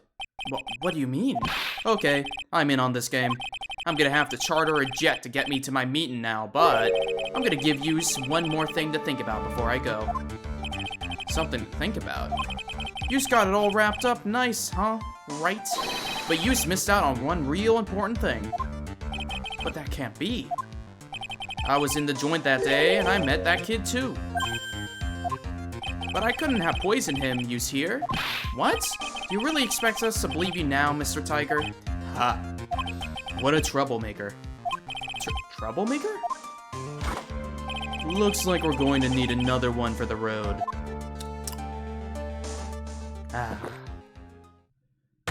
One more seeming cut of hot testimony. Indeed. Witness, you will explain yourself to the court. I will give you one more chance to testify. What happened that day at Trabian between yourself and the victim? Alright, here we go. Ties to the victim. Yeah, I loaned El cash, about $100,000. That day, we was due to have a little chat. The kid had to hit his payback day, see? So anyway, he tells me he's got no way to pay up. I'm about to flatten the guy when he starts screaming. Yes, I won! $500,000! He got lucky, you know? Real lucky. If that waitress hadn't done what she done, everything would have been over. Now, I see that the principal amount you loaned to Mr. Elg was $50,000. Yeah, well, you've got the VIG to take into account. Interest builds up fast, you know? That's faster than fast. $100,000 is twice his principal. And the repayment deadline was December 3rd, the day of the incident in question. Yeah, he was one lucky kid. He got that $500,000 just in time. So I ain't have no reason to kill the kid. And if I ain't got no motive, you ain't got no case. His motive? He has to have one, but what is it? Ties to the victim. Well, let's break this down one bit at a time. Oh wait, it might do the thing where it punishes me for pressing it, so I gotta be careful. The kid had to hit his payback date, see? He has no way. Okay, no, that's a contradiction. How much did he have left on his debt? You want it in round figures? About $100,000. That's the whole amount. We're talking about a guy who had 58 cents in his wallet. What? You telling me he wasn't even gonna pay for the coffee? He certainly seems to have been a brave man, this Mr. Elg. That guy was smooth, I tell you. Real smooth.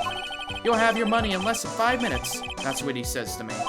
The guy then calls me the Tender Tiger. He was skating on thin ice with me. I'm about to flatten the guy when he started screaming.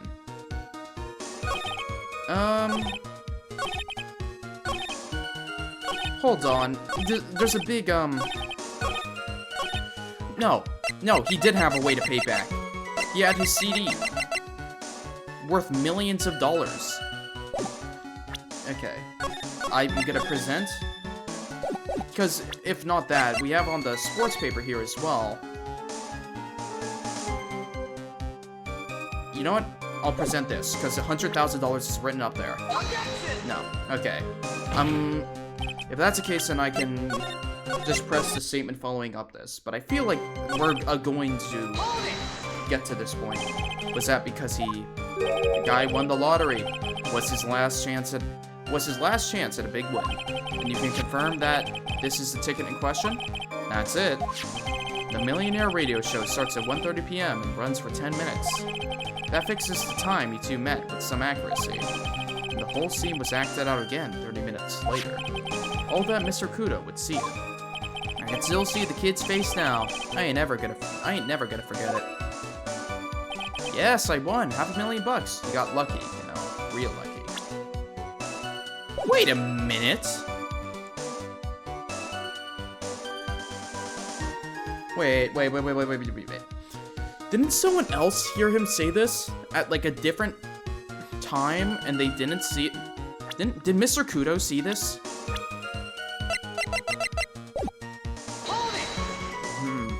Was there anyone else in the restaurant at the time? I don't remember. Aha. If there's no one there, I'll wear that ridiculous tiger shirt for a month. Mr. Armstrong, Maggie, and if I'm right, Viola Cadaverini were all there at that time. So the victim had intended to repay you from his lottery winnings from the beginning? Seems that way to me. But you wouldn't normally expect to win the lottery, would you? Ha. Oh wait, no. Okay. The undying belief that your next roll will end the worst losing streak you ever had. That's what defines a true gambler. He makes it sound so cool. Don't be tempted, Nick. You haven't got the will power for it. All I know is the kid took a shot and he got lucky in the end. If that waitress hadn't done what she'd done, everything would have been over. The waitress, you mean? The girl with the glasses in the defendant chair. Who else could I mean? If she hadn't gotten in the way, things would have been bada bing, bada boom. Over and done with. Maybe I should push a little on this. What did Maggie do? What exactly are you implying the defendant did? How about you go ask Four Eyes about the $500,000 ticket? She wanted it so bad, she poisoned Elg's coffee. A likely theory. Your words hasn't held water lately, Mr. Tiger. Objection. Let's not forget this witness was actually at the scene, trite. The law don't exactly agree with some of the details I sent down. I couldn't be there when the cops showed up, so I split. I see. Your Honor. The witness's last few statements are worth a good 2 cups of coffee. I concur, Mr. Kudo. You will amend your testimony accordingly, witness. Ha ha ha. So that's what he was after, Phoenix, right? Okay. Thanks to what she did, my business with that kid was over. Tiger's trying to pin the crime on Maggie. If I ask him about what he saw, it's only going to damage the case. What do you mean things would have been over and done with? Are you all there or what? I'm talking about the cash. I was there to get my $100,000 back. That's all. I'm a businessman. It was all coming together before that waitress got in the way. As far as I can tell from the witness's testimony, other than recouping his loan, Mr. Tiger had no motive for killing the victim. Well, Mr. Wright, are you happy with the testimony, or would you like it amended? Have it amended. I'm not going to get anywhere with the testimony as it stands. Your Honor, the defense would like the testimony amended. Very well. Witness, you will amend your testimony to reflect your recent statements, please. Oh.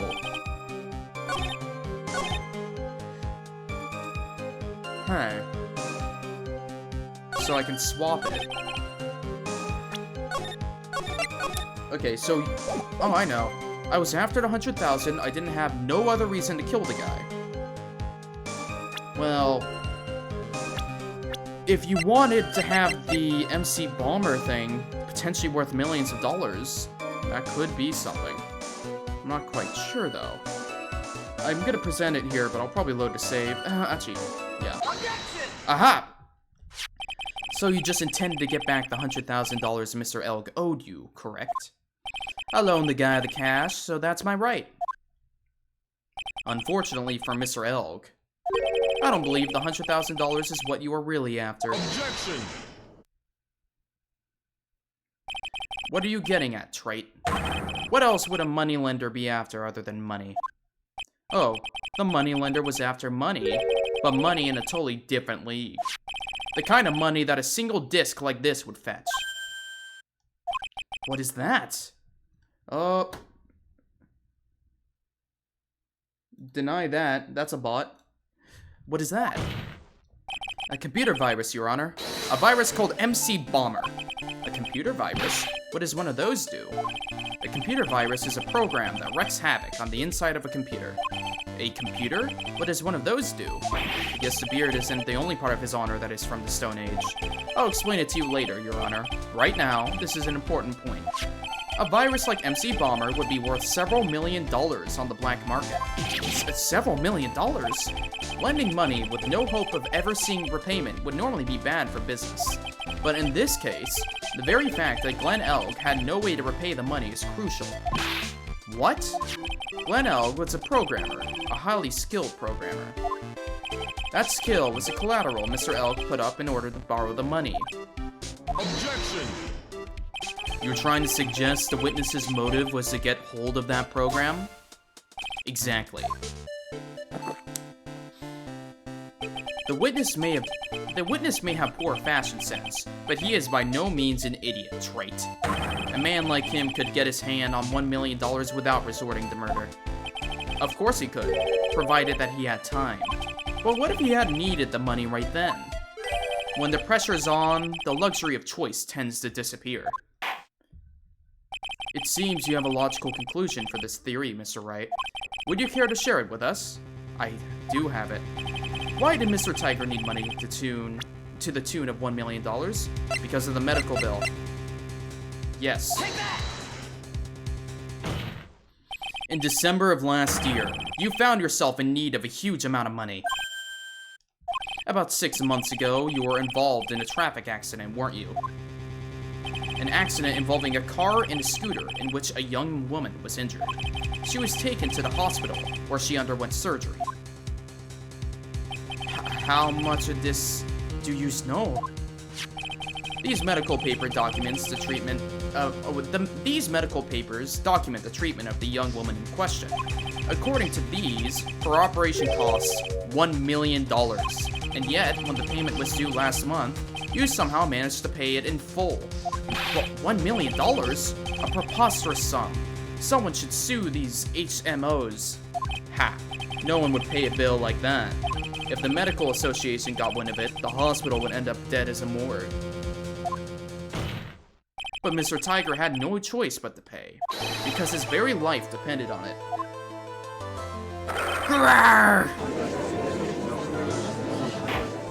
Order! Order! Order! You say his life depended on it, Mr. Wright? Indeed it did, simply because the injured woman was none other than Viola Cadaverini. Did you say Cadaverini? Bruto Cadaverini, mob boss in charge of all underworld activities in the city and doting grandfather to his precious Violetta, also known as Viola Cadaverini. Your life was in danger unless you paid compensation to the boss, correct? It makes sense. You were desperate to acquire the $1 million Bruto Cadaverini demanded of you. So desperate, in fact, that you decided to sacrifice Glenn Elg's life to pay your debt.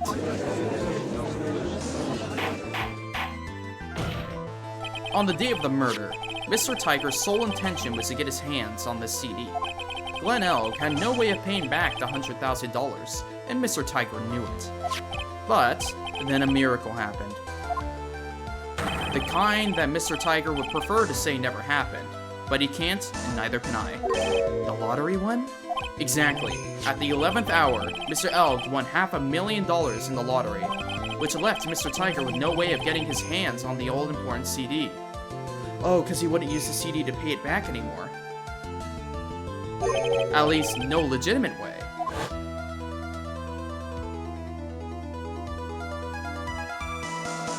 so he resorted to illegitimate means. That's crazy. He murdered Glen Elg, and then made his next move, to frame Maggie Bird for the crime. Mr. Tiger posed as Glen Elg,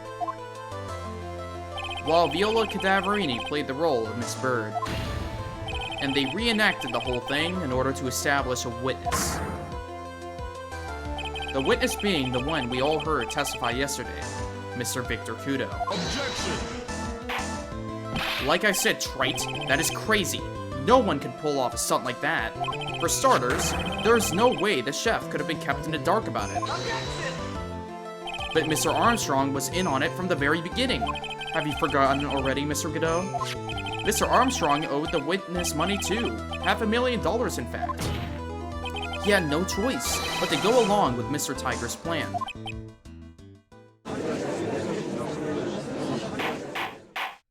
Order! Order! Silence or I will clear the stand! Rah, ha, ha, ha. You just put on a good show, Spiky.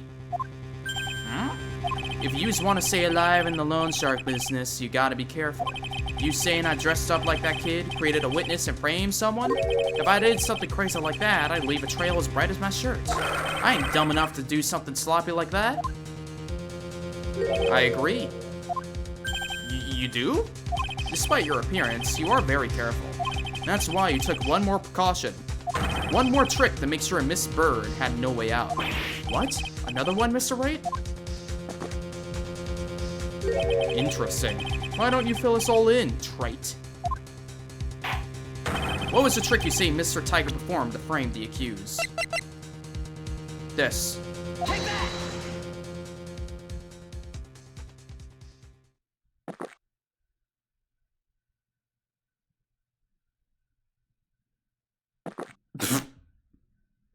And? What's the relevance of that, trite? It's just a little intro. What the fuck do you, Mr. Phoenix? Just say he pretended to be you! An intro to what? It seems all this has been an elaborate trick on the part of the defense. Oh, fuck off. I'm just gonna load to save. Ugh.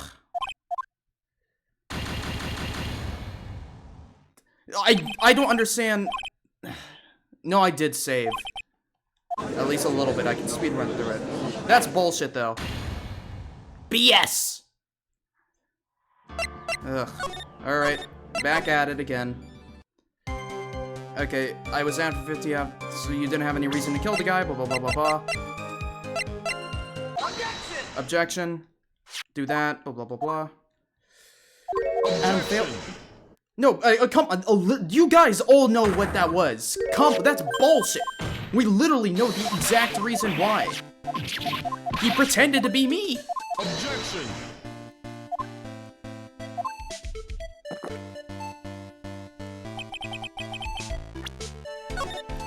That attorney.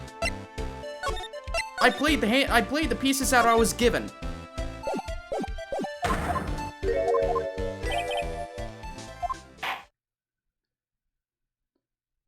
My internet lag.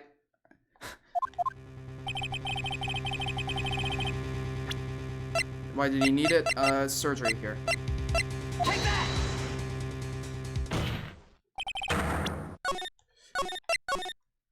Okay, no, what happened was I presented evidence, and what was that evidence? I presented this one here, when it was like, he took an extra precaution. I swear to God, if they wanted me to actually present this one instead, which is same thing.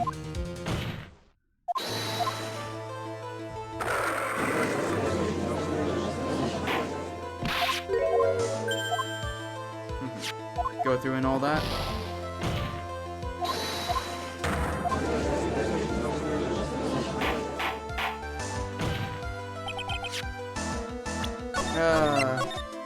Those who know, those who know.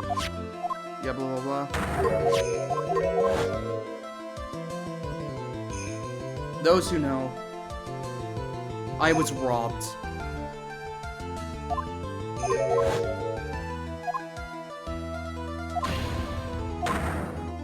It's not quite the same. Objection!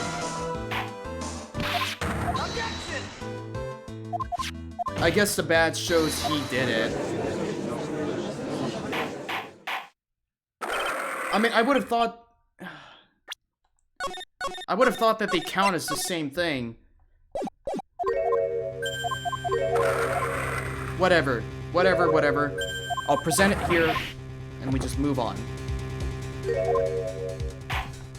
What was the trick? Here you go. What on earth is that? What an insult to think anyone can be fooled by such a childish and timid oh my god, I can't even speak. Consider yourself insulted, Your Honor. Imitation. Mr. Tiger, you didn't just pose as a victim on the day of question. A month ago, in this very court, you posed as me. What? That's the truth. But the witness looks nothing like you, Mr. Wright. Yeah, I know, Judge. You're kind of stupid. Although, now that I think about it, it was you, wasn't it? No doubt it was you, standing in here this very court a mere month ago. The Phoenix Wright who put up the most the most disreputable, shabby defense I have ever seen. Grr. Grr. Objection. Can you prove that, Gramps? Prove the attorney who represented the accused here a month ago was his man? Are you prepared to take the stand and testify that it was him? Gulp. Hey. Forget about it, yeah? I wouldn't do something like that. Not me. You made a mistake, right? It was someone else, huh? Objection! Have you no pride, sir? Objection. This isn't a matter of pride. It's in a case you didn't know, trite. Here in court, we deal with people's lives. Mr. Godot is right. Your Honor, speaking for myself, I am absolutely convinced.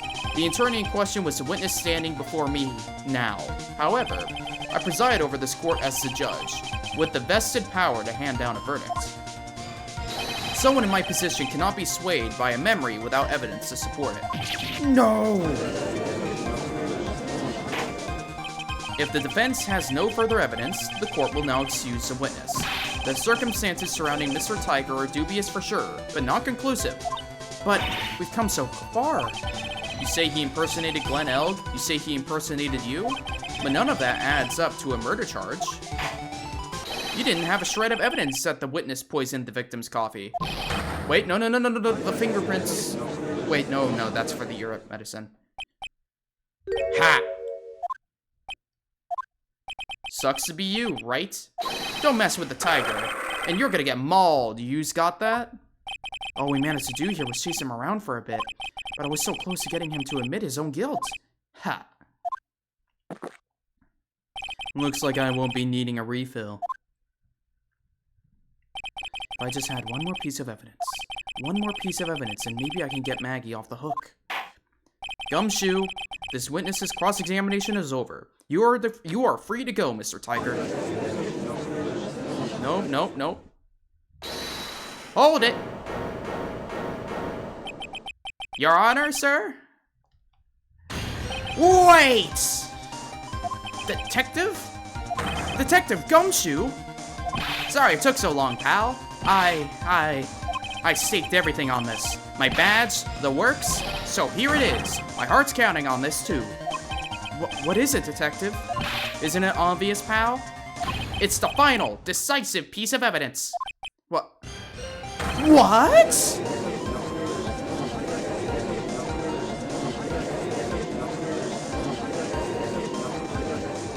January 8th, 2:48 p.m., District Court, Defendant Lobby, number 1. Sorry it took so long, pal, but I finally got the results from the lab. The results? About the prints, pal, from this medicine bottle. Oh, so do you know who the prints belong to now? Do you think I'm some kind of hack detective? Of course I know. So, tell us. They're the tigers, right? I knew it. You bet. Clear as crystal, all over the bottle. There are Furio Tiger's paw prints, alright. That's great. We've got them now, Nick. What's wrong with you? You've hardly said a word since Detective Gumshoe got here. He's laid everything on the line for this, Nick. I know. Look, I'm sorry. This is kind of hard to say, but it really doesn't make any difference whose prints are on that bottle now. Huh? What? Why not? What we need to produce at this stage in the trial is irrefutable evidence that the tiger put poison in Glen Elk's coffee. He's already admitted that he met the victim. The fact that his prints are on this bottle, that really doesn't make any difference now. I knew it. Great. No matter how hard I try, I'm never of any use. Hey, don't be so hard on yourself. This is our last chance to help Maggie. I've been working on some useless piece of evidence the whole time. It's alright. I'm a real loser. It's not breaking news to me, pal. Detective Gumshoe? Maggie? You've been working on something. For me? Sorry I let you down, Maggie. I know you didn't do it. And I'm a detective. We're supposed to be able to prove stuff like that. I'm really sorry! Oh, get out of your hair now. Detective Gumshoe, wait! He's gone. Isn't there anything we can do now, Nick? I wish there was. Gumshoe worked so hard to get that evidence. If only there was some way I could use it. Okay, small bottle put into pocket. I swear this is the dumbest shit ever. Reno, I'm going to snap your neck. In Minecraft. Sorry, I gotta throw that in for the Twitch gods. Mr. Wright. Yes, Your Honor? I granted you a recess so you can prepare this decisive evidence you've discovered. Yes. Don't keep us all in suspense, trite. Show us. Naturally. We can assume it's evidence that will actually stand up in court, can't we? Think, Phoenix. Don't let Gumshoe's hard work go to waste. How much more of my time are you gonna waste? I ain't been to no court before, but you's a lawyer sure know how to blow things out of proportion. Adam the Dragon is turning to stone again. No! No doubt, given the nature of the evidence, it will speak for itself. Nevertheless, you will talk us through it, Mr. Wright. Well, I know I can't prove anything new with this evidence. I'm really backed into a corner here, but maybe if he thinks he's got me beat, he'll let his guard down a bit. Don't keep us waiting any longer, Mr. Wright. Present this final decisive piece of evidence to the court. Take that! This is the defense's final piece of evidence. Isn't that the victim's? Your Honor. Naturally, the court is already aware of the contents of this bottle. However, interesting new information has come to light.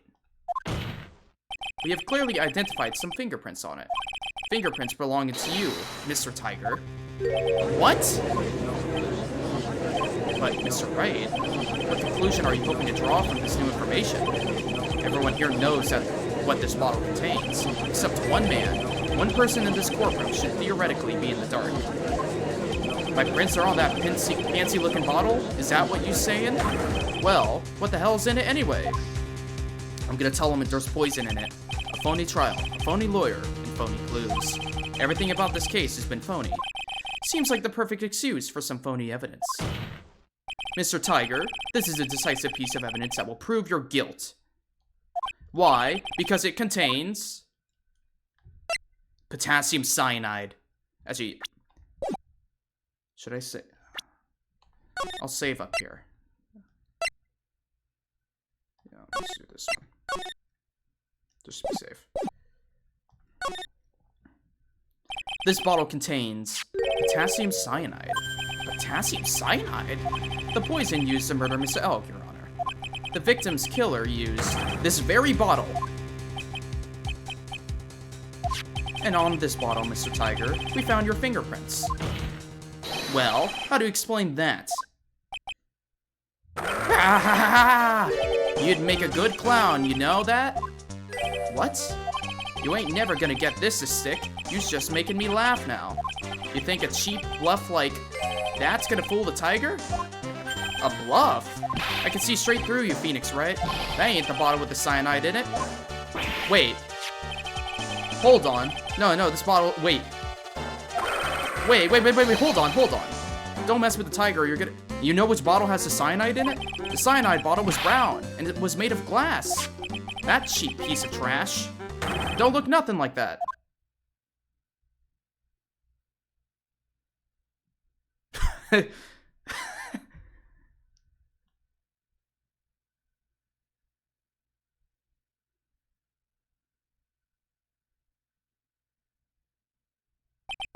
Got him. At last. What? Why has everyone gone quiet? I said that bottle... Is this the bottle you're referring to? Yeah, that's it. That's the bottle the cyanide was in. But you ain't gonna find my prints on that bottle. Don't let that cozy-looking suit fool you people. That lawyer's just playing games. Tell him, Mr. Prosecutor. Tell that guy where to go.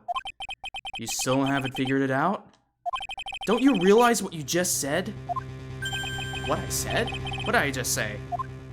You were summoned to this court for the first time earlier today. If you really had nothing to do with the murder, you shouldn't have known all the little details.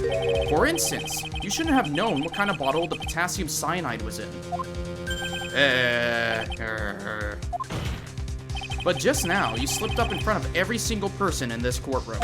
You described the exact bottle used by the killer to hold the poison. You don't know who you's messing with.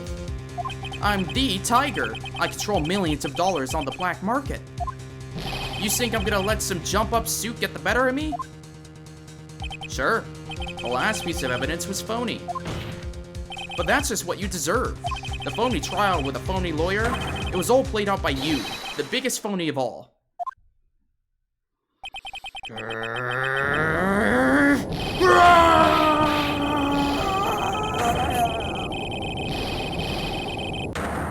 Oh my god! He's fucked!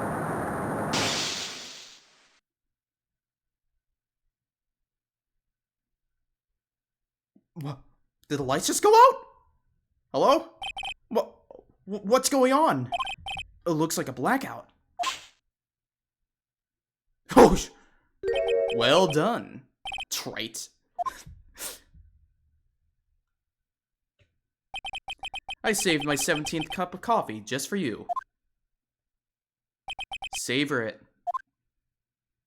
While you wants the police restrain your prey. Wow. We did it! Mr. Wright, you caught a tiger by his toe, but if this one hollers, he won't be let go. Now then, how are things going with Mr. Tiger, Mr. Godot? He's being arrested on suspicion of the murder of Glen Elg, Your Honor. Fortunately for us, we managed to rectify a very grave error. Mr. Bird was found guilty in the absence of a genuine defense attorney. Yes, she was. And in the absence of genuine evidence, but the Tiger made one mistake. Indeed. He very nearly got away with everything if it wasn't for that one slip of the tongue. Why does every person at the end of the trial yell? I've seen the ending of like 2. That is how it goes. Like, genuinely, it always ends with them tweaking out, but listen. Prison has gotta be the most evil thing to possibly exist in the Phoenix Wright world, given how much they freak out. We never see any person again once they were sent to prison. For all we know, they're like immediately put on death row. Actually, no. And they've stated it. I think murder charges like death row. Ha. The truly frightening one is that defense attorney over there. Godot. Well, I'm now in a position to deliver my verdict. This court finds the defendant, Maggie Bird, not guilty! Woo! Let's fucking go! That is all. This court is adjourned.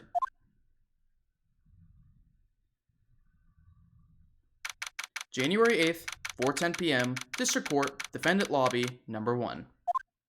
Mr. Wright! We did it. I'm at a loss for words. Thank you, sir. Congratulations, Maggie. I was so mad when Mr. Wright landed me in all that trouble a month ago. But now I feel like I can forgive him. Hey, that wasn't me, Maggie. That was the tiger. Look, Nick. In the doorway. Detective Gumshoe? Oh. Guess I'll be heading off then. See you around, pal. Wait!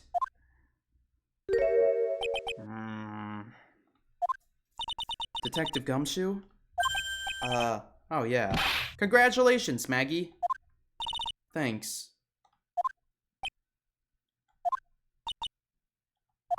I knew you were innocent all along. Why didn't you say that in your testimony then? Huh? Oh, well, well, I guess I'll be heading off then. See you around. Wait up, detective. He just ran off.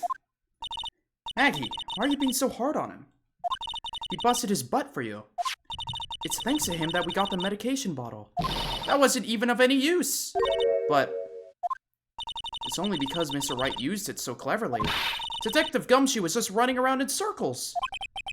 Poor guy. Looks like she still isn't ready to forgive him. Can't you put in a good word for him, Nick? Yeah, Maya's right. I should help Gumshoe out. It's clear he needs it. Maggie? You know, Detective Gumshoe's been really worried about you through all of this. I wanted to believe that, sir.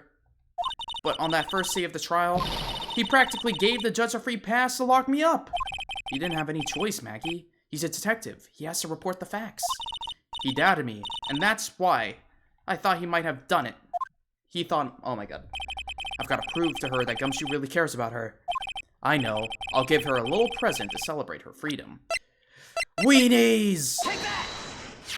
Here you are, a present to celebrate your freedom. That's a present from Detective Gumshoe, made with a ton of love. He said you lost weight and he was worried about you. Detective Gumshoe? I actually really like weenies, you know? What the fuck? Did you guys hear that? I'm pretty hungry myself, you know. Oh, it's just starving. Yeah, the trial dragged on a bit today, didn't it? Is it okay if I eat this now?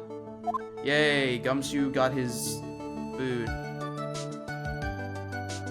So, how is it, Maggie? It's really good. Hooray.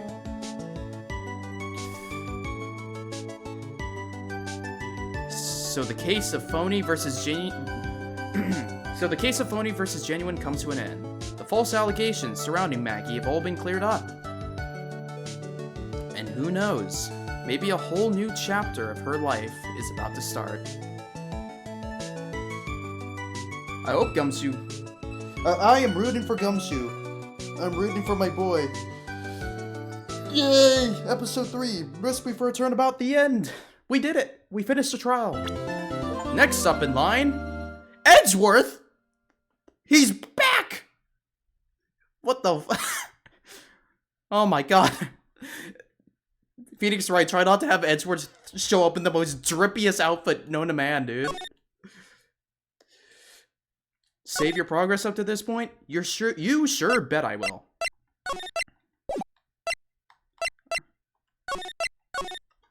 Alright. He's back! Alright, and with that, I am going to end the stream here, dude. Like, man. That was a power hour. That was nice. I just started it, we did the trial, and now we're done, and on to the next thing. I would say, you know what? Let me do a little closing thoughts on this trial here. That trial felt filler, but it wasn't. Because of the Gumshoe stuff. And just like, I don't know. I'm still saying, so far, this would probably be the weakest case in this game. Still infinitely better than every Justice for All case. Actually, maybe not.